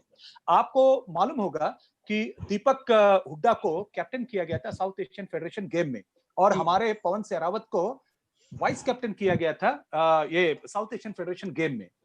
हम लोगों ने भी देखा कि नहीं, जब वो हिंदुस्तान की टीम का वाइस कैप्टन हो सकता है तो इंडियन रेलवे कबड्डी टीम का कैप्टन उसे कर दिया जाए। और आपने देखा होगा न शिकन हमारे धर्मराज चेरलाथन के चेहरे पे थी, न रोहित गुलिया हो, न रविंदर पहल हो, किसी के भी चेहरे पे शिकन नहीं थी। हमको चाहिए इंडियन रेलवे का झंडा एकदम फहराता रहे और वही हुआ। ये ग्रेटनेस होती है खिलाड़ी, इनका काम है, एक टारगेट है, बस एक टारगेट कि चैंपियन बनना, अच्छा खेलना। और यंगस्टर जितने भी है उनको मैं बताना चाहूंगा कि धर्मराज चेरलाथन हमारे रेडर्स को हमेशा बोलते रहते हैं कि मैं डिफेंडर हूं, मुझे अन्य खिलाड़ियों का साथ मिलेगा मैं जब टैकल करूंगा, लेकिन जब रेडर बनना है, अगर मैं 100 की स्पीड से दौड़ता हूं तो तुम्हें 150 की स्पीड से दौड़ना चाहिए। ये धर्मराज चेरलाथन कहते हैं, ये बहुत ही ईमानदारी इनमें है। विकास जी, ये सब तो बातें होती रहेंगी यूट्यूब के माध्यम से, आपके कबड्डी अड्डा के माध्यम से, घर से पंगा के माध्यम से, सब जो नए प्लेयर्स हैं, उभरते खिलाड़ी हैं, जो बनना चाहते हैं बड़े खिलाड़ी और बनना चाहते हैं कुछ, यानी जॉब हासिल करना चाहते हैं, अपने माँ बाप का, अपने परिवार का जो सहारा बनना चाहते हैं, उनके लिए मैं ये भी बात बताना चाहूंगा, जैसे हम लोग, मुद्दा हमारा है वो भले कम समय हो, कि रेलवे, जोनल रेलवेज में ऑल इंडिया में किस तरह से रिक्रूटमेंट कबड्डी खिलाड़ियों की होती है, इसके ऊपर भी सवाल उठने चाहिए। उनको भी एक रेलवे नहीं है, बहुत है, central, western, northern, north eastern, eastern, south central, ECR, अनेक अनेक अनेक रेलवे, सब रेलवेज में खिलाड़ी भर्ती होती है। अगर बच्चे चाहें तो हमसे पूछ सकते हैं कि किस तरह से वहां पे रिक्रूटमेंट होता है, क्योंकि रिक्रूटमेंट आज के तारीख में सबसे ज्यादा लगातार अविरत बिना किसी रोक टोक के अगर जारी है तो भारतीय रेल में ही जोनल रेलवेज में ही जारी है। विकास जी, आपके माध्यम से मैं अपील करना चाहता हूँ, बच्चे हमसे पूछे, श्रीकांत जाधव से पूछे, विकास खंडोला से पूछे, धर्मराज चरलासन से पूछे कि किस तरह से रेल में बतौर कबड्डी खिलाड़ी आप रिक्रूट हो सकते हैं, ये मुद्दा उठाइए। सर ये क्वेश्चन तो इनफैक्ट हर चैनल पे आ रहा है, तीनों यूट्यूब, फेसबुक, तीनों जगह पे बच्चे यही पूछ रहे हैं कि रेल में रिक्रूट कैसे हो। तो आपने अभी मुद्दा उठाया, ये तो फिर अन्ना से, श्रीकांत और विकास से भी सुन सकते हैं कि उन्होंने कैसे किया रेलवे सिलेक्शन में। फिर आप एक बार बता देना कि एक्चुअल प्रोसेस कैसे होता है। जी जी जी, अन्ना से ही शुरुआत करेंगे। हाँ अन्ना प्लीज बताएं आप। जी, वो पहले कैसा है, वो नेशनल, जूनियर नेशनल, नेशनल देखते, नेशनल में कौन अच्छा खेल रहे, कौन मेडल है, उसको ले लेते। पहले मेडल वाला है तो वो क्लास 3 में लेते, मेडल नहीं है तो अच्छा प्लेयर है तो क्लास 4 में लेते। अभी ऐसा हो गया, अभी प्रो कबड्डी मेन ऑफिसर भी, सब कोचेस सभी प्रो कबड्डी देख रहे, नेशनल्स का बाद में देख रहे। अभी प्रो कबड्डी में कौन अच्छा परफॉर्मेंस दे रहे, पूरा सब दुनिया देख रहे। कोई वो इतना टॉप प्लेयर है तो भी रेलवेज में ज्वाइन होना है तो नेशनल में मेडल होना चाहिए, जूनियर नेशनल, सीनियर नेशनल, नहीं तो यूनिवर्सिटी, ऐसा मेडल होना चाहिए, वो भी जरूर है। ऐसे देख के अच्छा प्लेयर के देख के लेते हैं टीम में। तो सर इसमें जैसे अभी आप बता रहे थे जोन्स का, तो श्रीकांत आप अपना रिक्रूटमेंट का बताएंगे कि आपका जब रिक्रूटमेंट हुआ था तो आपने कैसे क्या किया था कि आपका रिक्रूटमेंट हुआ, ताकि बच्चों को मदद मिल सके समझने में। हाँ, पहला जब मैं मंगलवार इसमें था मैं, तो उस टाइम महाराष्ट्र में 2-3 टूर्नामेंट खेला था। उसके पहले मैं महिंद्रा एंड महिंद्रा एक कंपनी में ज्वाइन हुआ था। तो उस टाइम मेरे को देखा था कि बॉम्बे में टूर्नामेंट हुआ था एक दादर में। तो उस टाइम राणा सर ने और एक रेलवे का ही संदीप था, तो उसने देखा था। तो उस टाइम वो बोला कि तुम रेलवे में आ सकता है क्या। तो उसी टाइम मैं बोला हाँ मैं तो आ सकता हूँ रेलवे में। तो उसी टाइम वो उधर से मेरा प्रोसेस चालू हो गया। और जब मैं बंगलौर में 2-3 मैच खेला तो उस टाइम राणा सर ने और अच्छा देखा और इन्होंने मेरे को चुना और मेरा ट्रायल हो गया और उसके बाद मेरा ज्वाइनिंग कर लिया। तो मैं तब से सेंट्रल रेलवे को खेलने चालू कर दिया। और विकास आपका सिलेक्शन कैसे हुआ रेलवेज में?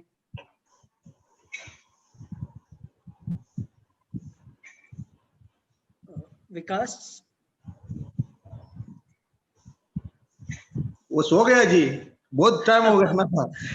तो नहीं सोया नहीं, वो म्यूट था फोन मेरा। देखिए ना, अभी आवाज आ रहा है। हाँ विकास को क्वेश्चन रिपीट कर दीजिए। हाँ विकास आपका सिलेक्शन कैसे हुआ? मैं ईसीआर रेलवे में हूँ पटना। तो जब मेरा कॉल लेटर आया तो पहली बार मेरा कॉल लेटर आया था रेलवे की तरफ से, तो मैं उस टाइम बहुत खुश था कि मेरे को वहाँ ट्रायल देने का मौका मिला। और वहाँ पे मेरी ट्रायल इतनी अच्छी हुई कि जो जितने भी खिलाड़ी आए थे सबसे अच्छी ट्रायल मेरी हुई थी। तो जो भी सिलेक्टर आए थे उन्होंने मेरे को पहले ही अलग उनसे सभी से अलग कर दिया कि ये इसका तो सिलेक्शन होगा। तो उस टाइम मेरे को लगा कि हाँ मेरा सिलेक्शन होगा, क्योंकि मेरी ट्रायल सबसे अच्छी हुई थी। और उसके बाद मैं लगातार ईसीआर रेलवे से खेल रहा हूँ। सर राणा सर, ये पूरे प्रोसेस को एक बार आप समराइज करेंगे क्या कि हाँ आप लोग अभी जैसे विकास ने ट्रायल की बात की या जोनल लेवल पे, ये सब कैसे होता है? अगर 3 मिनट, अगले 3-4 मिनट में अगर आप उसको समराइज कर सके। विकास जी, सबसे पहले बात मैं इन सब बच्चों को बताना चाहूंगा कि कबड्डी अड्डा चैनल बहुत ही अच्छी पहल कर रहा है। घर से पंगा के माध्यम से आपको बहुत ही अच्छी जानकारी दे रहा है, हम जैसे लोगों को यहाँ पे बुला के। इसलिए तो सभी जो नए उभरते बच्चे, उन सबको कबड्डी अड्डा को धन्यवाद देना चाहिए। मैं बच्चों को बताना चाहूंगा कि सबसे सिंपल बात यह है कि एक एक बात मेरी ध्यान से सुनिए, आपको बहुत ही आसानी के साथ समझ में आ जाएगा। सबसे पहली बात है कि कबड्डी खिलाड़ी के रूप में अगर रिक्रूट होना है किसी भी जोनल रेलवेज में, हमारा गार्डियन है रेलवे स्पोर्ट्स प्रमोशन बोर्ड, उन्हीं के निर्देशों के अनुसार हम लोग काम करते हैं। सबसे पहले आपकी उम्र होनी चाहिए 18 से 24 के बीच में, बहुत ज्यादा बहुत ही एक्स्ट्राऑर्डिनरी रहा तो 25 के अंदर होना चाहिए। आप ध्यान रखिए कि 18 से 24 के बीच में होनी चाहिए। हमारी जो रिक्रूटमेंट की प्रणाली होती है 2 सिस्टम में विभाजित की गई है, एक तो एडवर्टाइजमेंट और एक होती है टैलेंट स्काउटिंग। एडवर्टाइजमेंट ये होता है कि सभी जोनल रेलवेज अपने अपने टीम के रिक्वायरमेंट के हिसाब से, जैसे श्रीकांत जाधव ने बोला कि हमारे टीम की रिक्वायरमेंट है लेफ्ट रेडर या राइट रेडर या राइट कॉर्नर या लेफ्ट कॉर्नर या कवर्स, ऐसे रहते उस टाइप से एडवर्टाइजमेंट होती है। और एडवर्टाइजमेंट के पहले मैं बताऊंगा कि नॉर्म्स क्या क्या होते हैं। आपको जूनियर नेशनल में मेडल्स होने चाहिए, सीनियर नेशनल के मेडल्स होने चाहिए, मेडल्स का मतलब फर्स्ट सेकंड थर्ड होना चाहिए, या ऑल इंडिया यूनिवर्सिटी का एक मेडल आपके पास होना चाहिए। और मैं बताता हूं एडवर्टाइजमेंट क्या है। एडवर्टाइजमेंट का मतलब ये होता है कि जब भी आप जिस साल मेडल लेते हो, या नेशनल का हो, जूनियर नेशनल का हो, या ऑल इंडिया यूनिवर्सिटी का हो, उस सर्टिफिकेट की वैलिडिटी 2 साल की होती है। जब से आप चैंपियन बने हो तब से लेके 2 साल तक आप ऐड के लिए आपकी सर्टिफिकेट वैलिड रहती है। और टैलेंट स्काउटिंग क्या होती है? वो रहती है जोनल रेलवेज अपने अपने डिपार्टमेंट से, अगर किसी को लगता है कि फला फला स्टेट में अच्छा ये लड़का अच्छा है तो उसको वो बुला सकता है, वो डायरेक्ट उसको इनवाइट किया जाता है, एड भी वगैरह की इंतजार नहीं करना पड़ता है। वो टैलेंट स्काउटिंग है, वो पर्टिकुलर एक ही खिलाड़ी को बुला के ट्रायल लिया जाता है, या 2 खिलाड़ी बुलाइए उसका ट्रायल लिया जाता है। उस सर्टिफिकेट की वैलिडिटी रहती है 1 साल। जिस दिन वो चैंपियन हुआ, और 1 जनवरी 2020 को अगर वो चैंपियन हुआ है तो उस सर्टिफिकेट की वैलिडिटी 2021 तक जनवरी तक ही रहेगी। ये आप लोग ध्यान में रखिए। और सबसे बड़ी बात यह है कि प्लेयर्स लेते समय पोजीशन वाइज ही प्लेयर्स लिए जाते हैं, ये भी आप सब ध्यान दें। और क्वालिफिकेशन कम से कम एसएससी, अभी तो जैसे धर्मराज चरलातन ने बताया कि ग्रुप डी बंद कर दिया गया है, अभी ग्रुप सी ही है। ग्रुप सी के लिए क्वालिफिकेशन 12th रहता है, अगर वो एसएससी भी रहे तो भी चलता है, लेकिन उसको लिख के देना पड़ता है कि आने वाले 4 साल में मैं 12th का एग्जाम पास हो जाऊंगा, ये लिख के देना पड़ता है। और एफिडेविट रहता है, वो उसके बाद वो ज्वाइन कर लेता है क्लास 3 में, ग्रुप सी में ज्वाइन कर लेता है। और 4 साल के अंदर, अगर 2020 में वो रिक्रूट हुआ है तो 2023 तक उसको 4 साल के अंदर 12th स्टैंडर्ड पास हो जाना पड़ता है। ये बहुत ही सिंपल तरीका, बहुत ही अच्छी तरह से ये तरीका शुरू किया है हमारे रेलवे स्पोर्ट्स प्रमोशन बोर्ड ने सभी जोनल रेलवेज के माध्यम से। और मैं बच्चों को कहूंगा कि कोई कम नहीं है। श्रीकांत जाधव अगर ऊंचे हो तो श्रीकांत जाधव बने, अगर आपकी हाइट कम है तो विकास कंडोला से बढ़ के कोई अच्छा एग्जाम्पल नहीं है। मैं तो बोलता हूं पवन भी तगड़ा दिखता है विकास के आगे, लेकिन विकास जैसे लोग हैं ये बहुत बड़े एग्जाम्पल हैं हमारे यंगस्टर्स को, कि हम दुबले पतले, हमको लगता है हम कबड्डी खेल नहीं सकते हैं, सबको शरीर क्या श्रीकांत जाधव या दीपक हुड्डा या राहुल चौधरी का मिलेगा, ऐसा कुछ नहीं है। प्रदीप नरवाल की तरफ देखेंगे तो और भी थोड़ी ताकत चाहिए, लेकिन आज की तारीख में एकमात्र टॉप रेडर जो कम कद काठी का होते हुए भी ज्यादा स्कोर करने वाला आज के तारीख में हिंदुस्तान में, दुनिया में अगर कोई रेडर है तो विकास कंडोला है। इसके तरफ देखिए, इसका आदर्श आप रखिए, यह मैं कहना चाहता हूं। विकास जी, मेरे ख्याल से मैंने रिक्रूटमेंट का प्रोसीजर रहता है वो सब ठीक से समझा दिया है। अगर किसी को समझ में नहीं आया हो तो वापस मुझसे पूछ सकते हैं। सर, इसमें कुछ मेडिकल भी होता है, कोई कुछ है, आई साइट या कुछ ऐसा कुछ है? हाँ, बिल्कुल। ये तो पहली बात तो ये रहती है, हमारा पैनल बैठता है सिलेक्शन ट्रायल्स के लिए, उसको फिट किया जाता है और सभी को मेडिकल देना, मेडिकल पास होना अनिवार्य होता है। आंखों की जांच होती है, शारीरिक क्षमता क्या है, वो सब बात होती है। सब मेडिकल तो पूरा होता है, मेडिकल में किसी भी प्रकार का कोताही नहीं होता, पूरा फिट करके ही एक अच्छे खिलाड़ी को दिया जाता है। और भगवान के दया से सभी प्लेयर्स जितने भी अब तक रिक्रूट हुए हैं और मेडिकल को गए हैं, सिर्फ रेलवे में नहीं अन्य जगहों पे सब फिट ही पाए गए हैं। ये एक खास बात है। और फिटनेस की बात करें, वापस एक बार अन्ना की तरफ चलते हैं। और अभी जैसे हम बात कर रहे थे सर, आपने भी बताया कि हाँ अन्ना एज अ कैप्टन कितने सक्सेसफुल रहे हैं, तो मैं अन्ना से पूछना चाहूंगा कि अन्ना, आप जब मैच पे होते हैं, कप्तानी का भार आपके ऊपर होता है, तो बहुत सारे प्रेशर सिचुएशंस होते हैं, बहुत सारे डिफरेंट सिचुएशंस आते हैं एक मैच के दौरान, आप हैंडल कैसे करते हैं उन सिचुएशंस को, प्लेयर्स को कैसे आप हैंडल करते हैं, इन सब चीजों के बारे में कुछ आप बताएंगे हमें? जी, प्लेयर मैच खेलने के टाइम एक एक प्लेयर एक एक अलग माइंड में रहते, फिक्सिंग में रहते। अभी थोड़ा करेक्ट स्पीड में रहते, थोड़ा प्लेयर कूल माइंड से खेलते, थोड़ा प्लेयर डरते, थोड़ा प्लेयर डर से खेलते। सभी को थोड़ा हम सीनियर है, थोड़ा सिचुएशन का, मैच का सिचुएशन की तरफ से थोड़ा समझाते, लीड रहने दो, कम रहने दो, ऐसे सिचुएशन की तरफ से। तो कौन गया तो अभी थोड़ा राइडर स्पीड रहते, थोड़ा राइडर स्लो करके नहीं खेलते, वो अपोजिट टीम लीड हो गया, स्लो रेड करके दिमाग से खेलने वाला हो तो एक दो रन भेजते, बाद में एक रेड डिसाइड करने वाला हो तो ऐसे थोड़ा टाइम सिचुएशन की तरफ से खिलाना पड़ेगा। अलग अलग प्लेयर कैसा मेंटालिटी है उसकी तरफ से उसको बोल के उसको थोड़ा खिलाना पड़ेगा।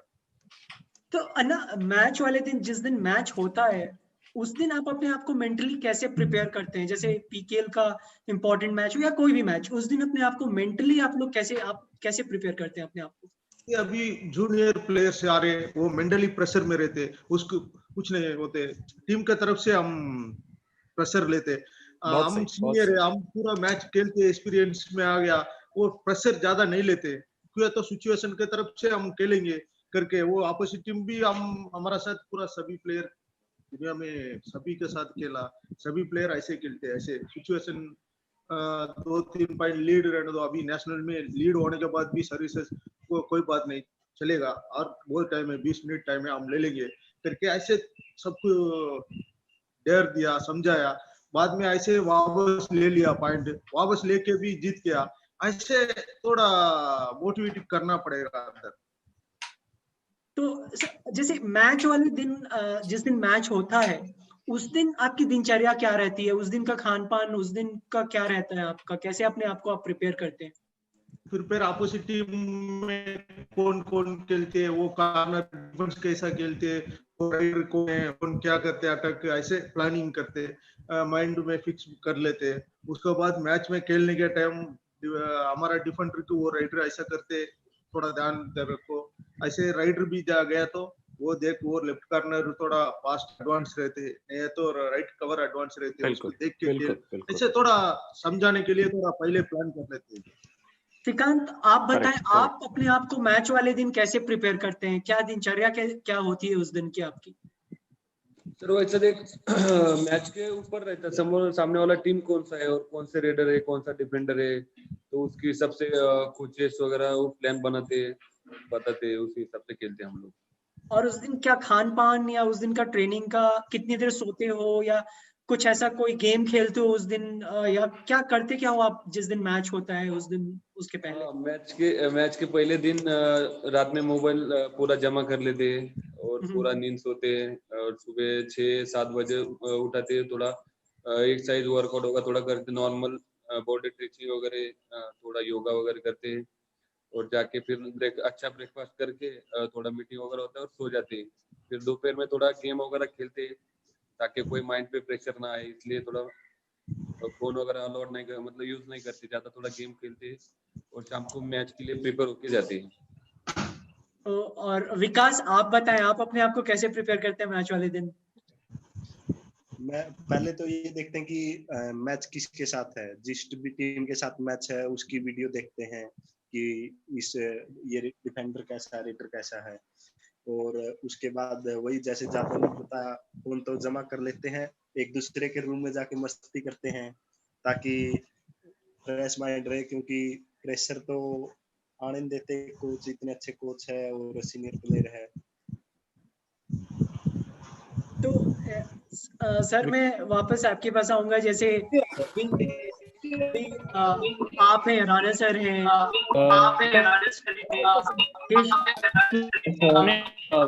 पार्टिसिपेंट्स को एक बार अनम्यूट किया है।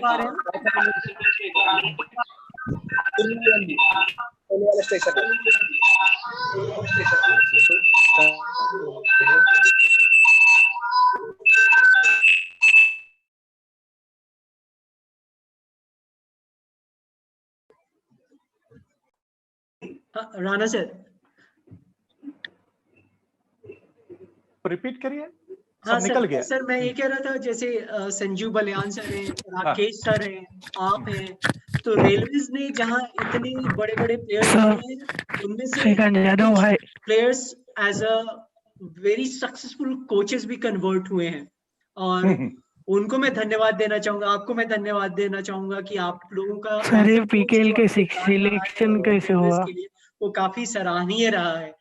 तो मैं इनफैक्ट वापस प्लेयर से पूछना चाहूंगा, श्रीकांत, विकास और आपसे अन्ना, मैं पूछना चाहूंगा पीकेएल का सिलेक्शन कैसे हुआ? आपका क्या राय है इन कोचेस के लिए जो भारतीय रेल के लिए इतने डिवोटेड हैं और इतनी मेहनत और इतनी लगन से काम कर रहे हैं। सर पीकेएल का सिलेक्शन कैसे होगा?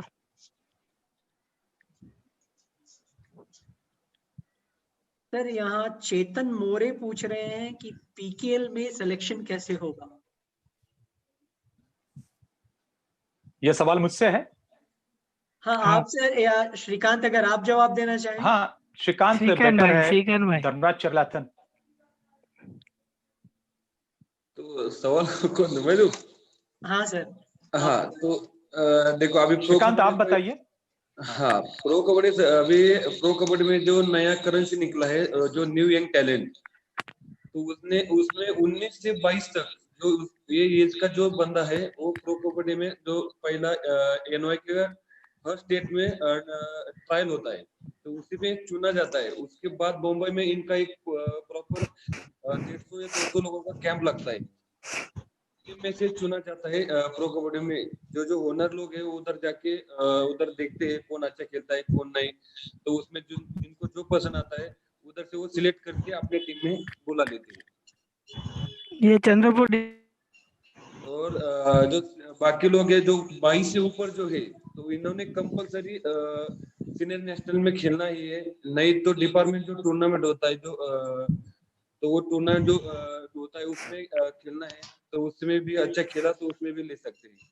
तो एक दो ही पोजीशन है और प्रो कबड्डी में पहुंचने के लिए। तो श्रीकांत मैं बात कर रहा था, कोचेस की बात कर रहा था, भारतीय रेल में जितने कोचेस हैं और उनका हेलो रहा है, तो अन्ना उनके बारे में आप क्या बोलना चाहेंगे? जी, हमारे जो जैसे संजीव बालियान सर हैं, राणा सर हैं, राकेश सर हैं, ये एज अ कोच भी काफी सक्सेसफुल रहे हैं, तो इनके बारे में आप इनके योगदान के बारे में क्या बोलना चाहेंगे? जी, अभी हमारा इंडियन रेलवे टीम का कोचेस है राणा तिवारी सर है, संजीव कुमार है और राकेश कुमार है। अभी इंडियन रेलवे 2-3 साल से कंटिन्यू जीत रहे, सब टूर्नामेंट ऑल नेशनल जीत रहे। इतना कैंप लगाते, कैंप में कितना फिटनेस करना, कितना प्रैक्टिस करना, कितना लोड देना, सब कुछ देख के दे रहे कोचेस। इसलिए फिटनेस भी अच्छा है, प्लेयर्स का परफॉर्मेंस भी अच्छा है। तो ज्यादा लोड दिया तो भी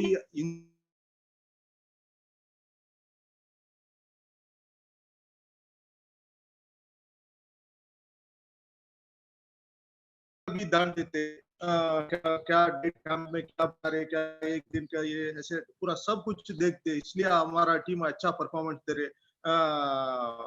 सभी कोचेस को थैंक यू, धन्यवाद बोलना चाहिए। तो राणा सर, अब अच्छा खासा लगभग 1.5 घंटा होने वाला है, इनफैक्ट 1 घंटा 45 मिनट्स 1 घंटा हम जंप कर चुके हैं अपने टाइम लिमिट को। ये नॉर्मल फिल्म नहीं है, ये शोले फिल्म बन गई है, घर से पंगा शोले।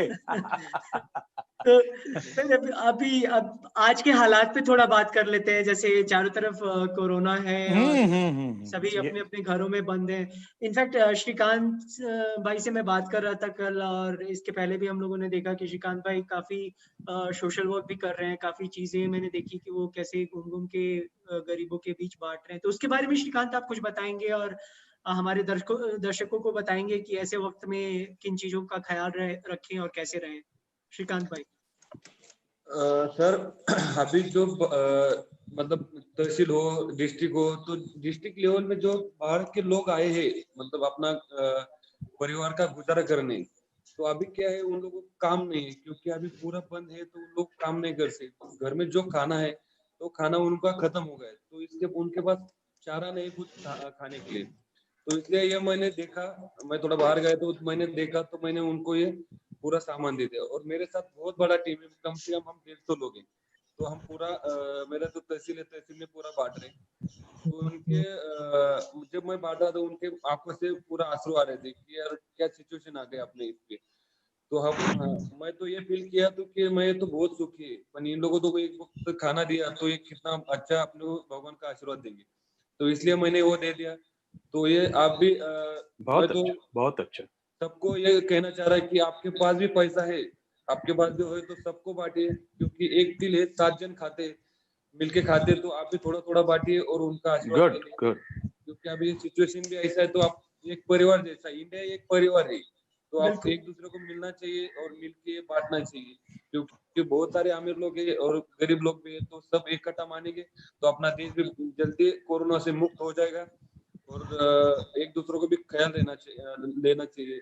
और दूसरा बात ये कह रहा हूँ मैं कि पुलिस अपने लिए है, पुलिस अपना खुद का जो जान है वो धोखे में डाल के अपने के लिए सुरक्षा कर रही है अपनी, तो पब्लिक नहीं मान रही। तो मैं प्लीज एक रिक्वेस्ट करके बोल रहा हूँ कि पूरा अपना ख्याल रखो और पब्लिक को परेशान ना करिए और घर में बने रहिए और हाथ और मुंह अच्छा धोए, मुंह को मास्क लगाए, हाथ अच्छा धोए और कपड़ा भी स्वच्छ रहे और टाइम टू टाइम पूरा फॉलो करे। और मैं अच्छा ये बोलना चाह रहा हूँ कि सभी ने ये फॉलो करो, और क्योंकि मोदी जी ने ये लॉकडाउन किया है वो सबके लिए किया है, खाली मेरे लिए और मेरे परिवार के लिए नहीं किया। तो जल्दी से जल्दी ये कोरोना अपना इंडिया से बाहर जाए और जो लोग मर रहे वो भी कम से कम मरे और ना मरे, इसलिए तो सबने सपोर्ट करना चाहिए। अन्ना, आप क्या मैसेज देना चाहेंगे? अन्ना।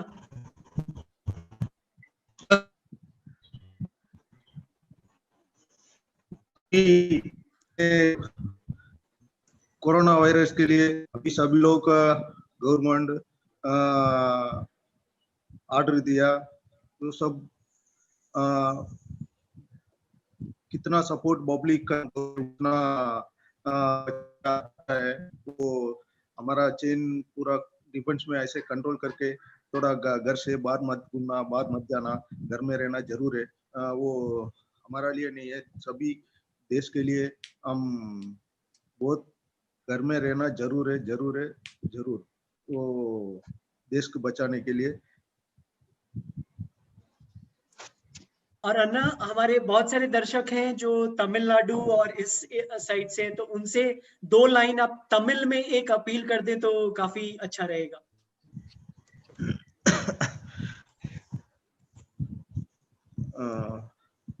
எல்லாருக்கும் வணக்கம். இந்த கொரோனா வைரஸ்க்காக கவர்மெண்ட் எவ்வளவோ கஷ்டப்படுறாங்க. டாக்டர்ஸ்ல இருந்து, போலீஸ்ல இருந்து, பப்ளிக்ல இருந்து எல்லாரும், சர்வன்ட் எல்லாரும் நிறைய பேர் ரொம்ப கஷ்டப்படுறாங்க, கஷ்டப்பட்டு போராடிட்டு இருக்காங்க.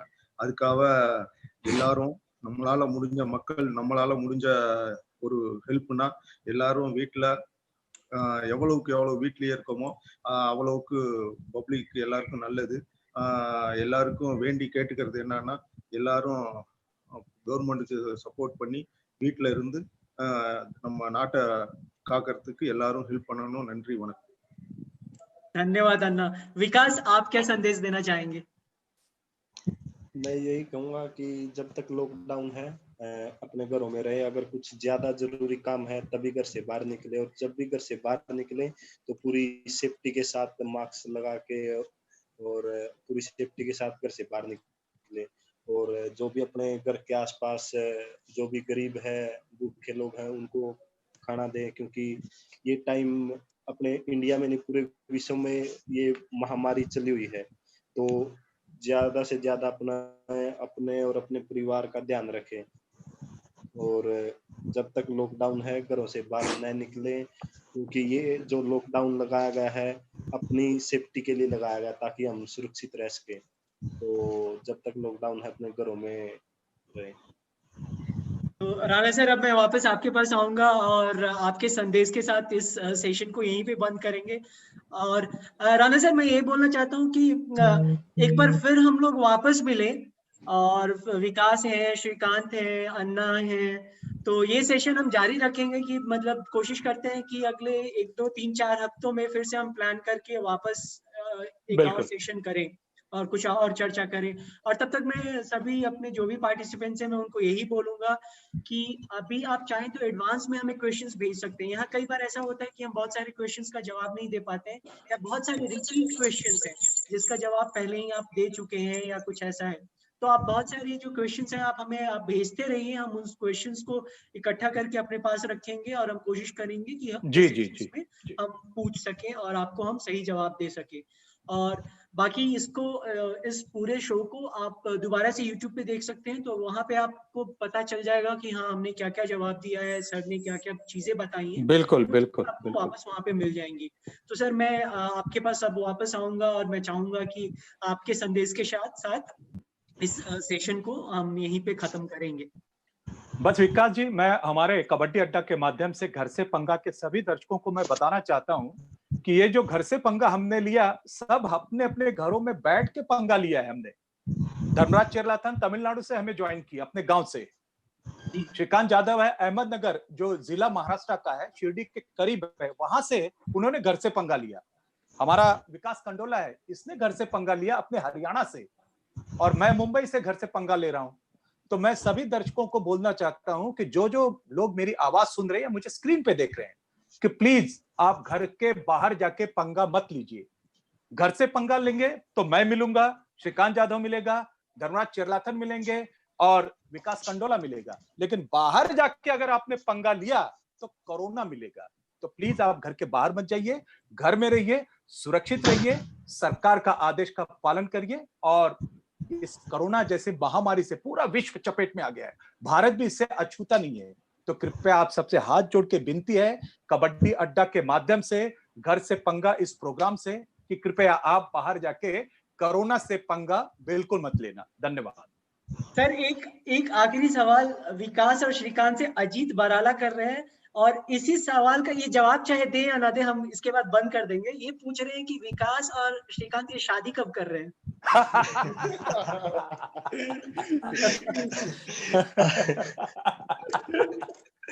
अभी तो इस बारे में कुछ नहीं सोचा है। तो श्रीकांत आपने कुछ सोचा है? बता रहे वो लोग का टाइम बहुत है जी, अभी खेल रहे हैं, अभी खेलने क्या शुरू किया, और 2-3 साल के बाद खेल के और 2-3 साल के बाद शादी करते हैं। अभी क्यों इतना जरूर है जल्दी? तो इसी हंसी के फुहार के साथ हम इसको समाप्त करते हैं इस सेशन को, और फिर ऐसे ही हंसते मुस्कुराते हुए दोबारा मिलेंगे। आप सभी का बहुत बहुत धन्यवाद। राणा सर बहुत बहुत धन्यवाद, मजा आ आपने गया, अपना समय निकाला। अन्ना आपने अपना समय निकाला। विकास, श्रीकांत, आप सभी को बहुत बहुत धन्यवाद, और हम आशा करते हैं कि फिर ऐसे ही मिलेंगे और ऐसे ही सवालों के सबके जवाब देंगे। तो एक बार फिर हम मिलेंगे, घर से पंगा दोबारा लेंगे। बहुत बहुत धन्यवाद। Thank you. ओके।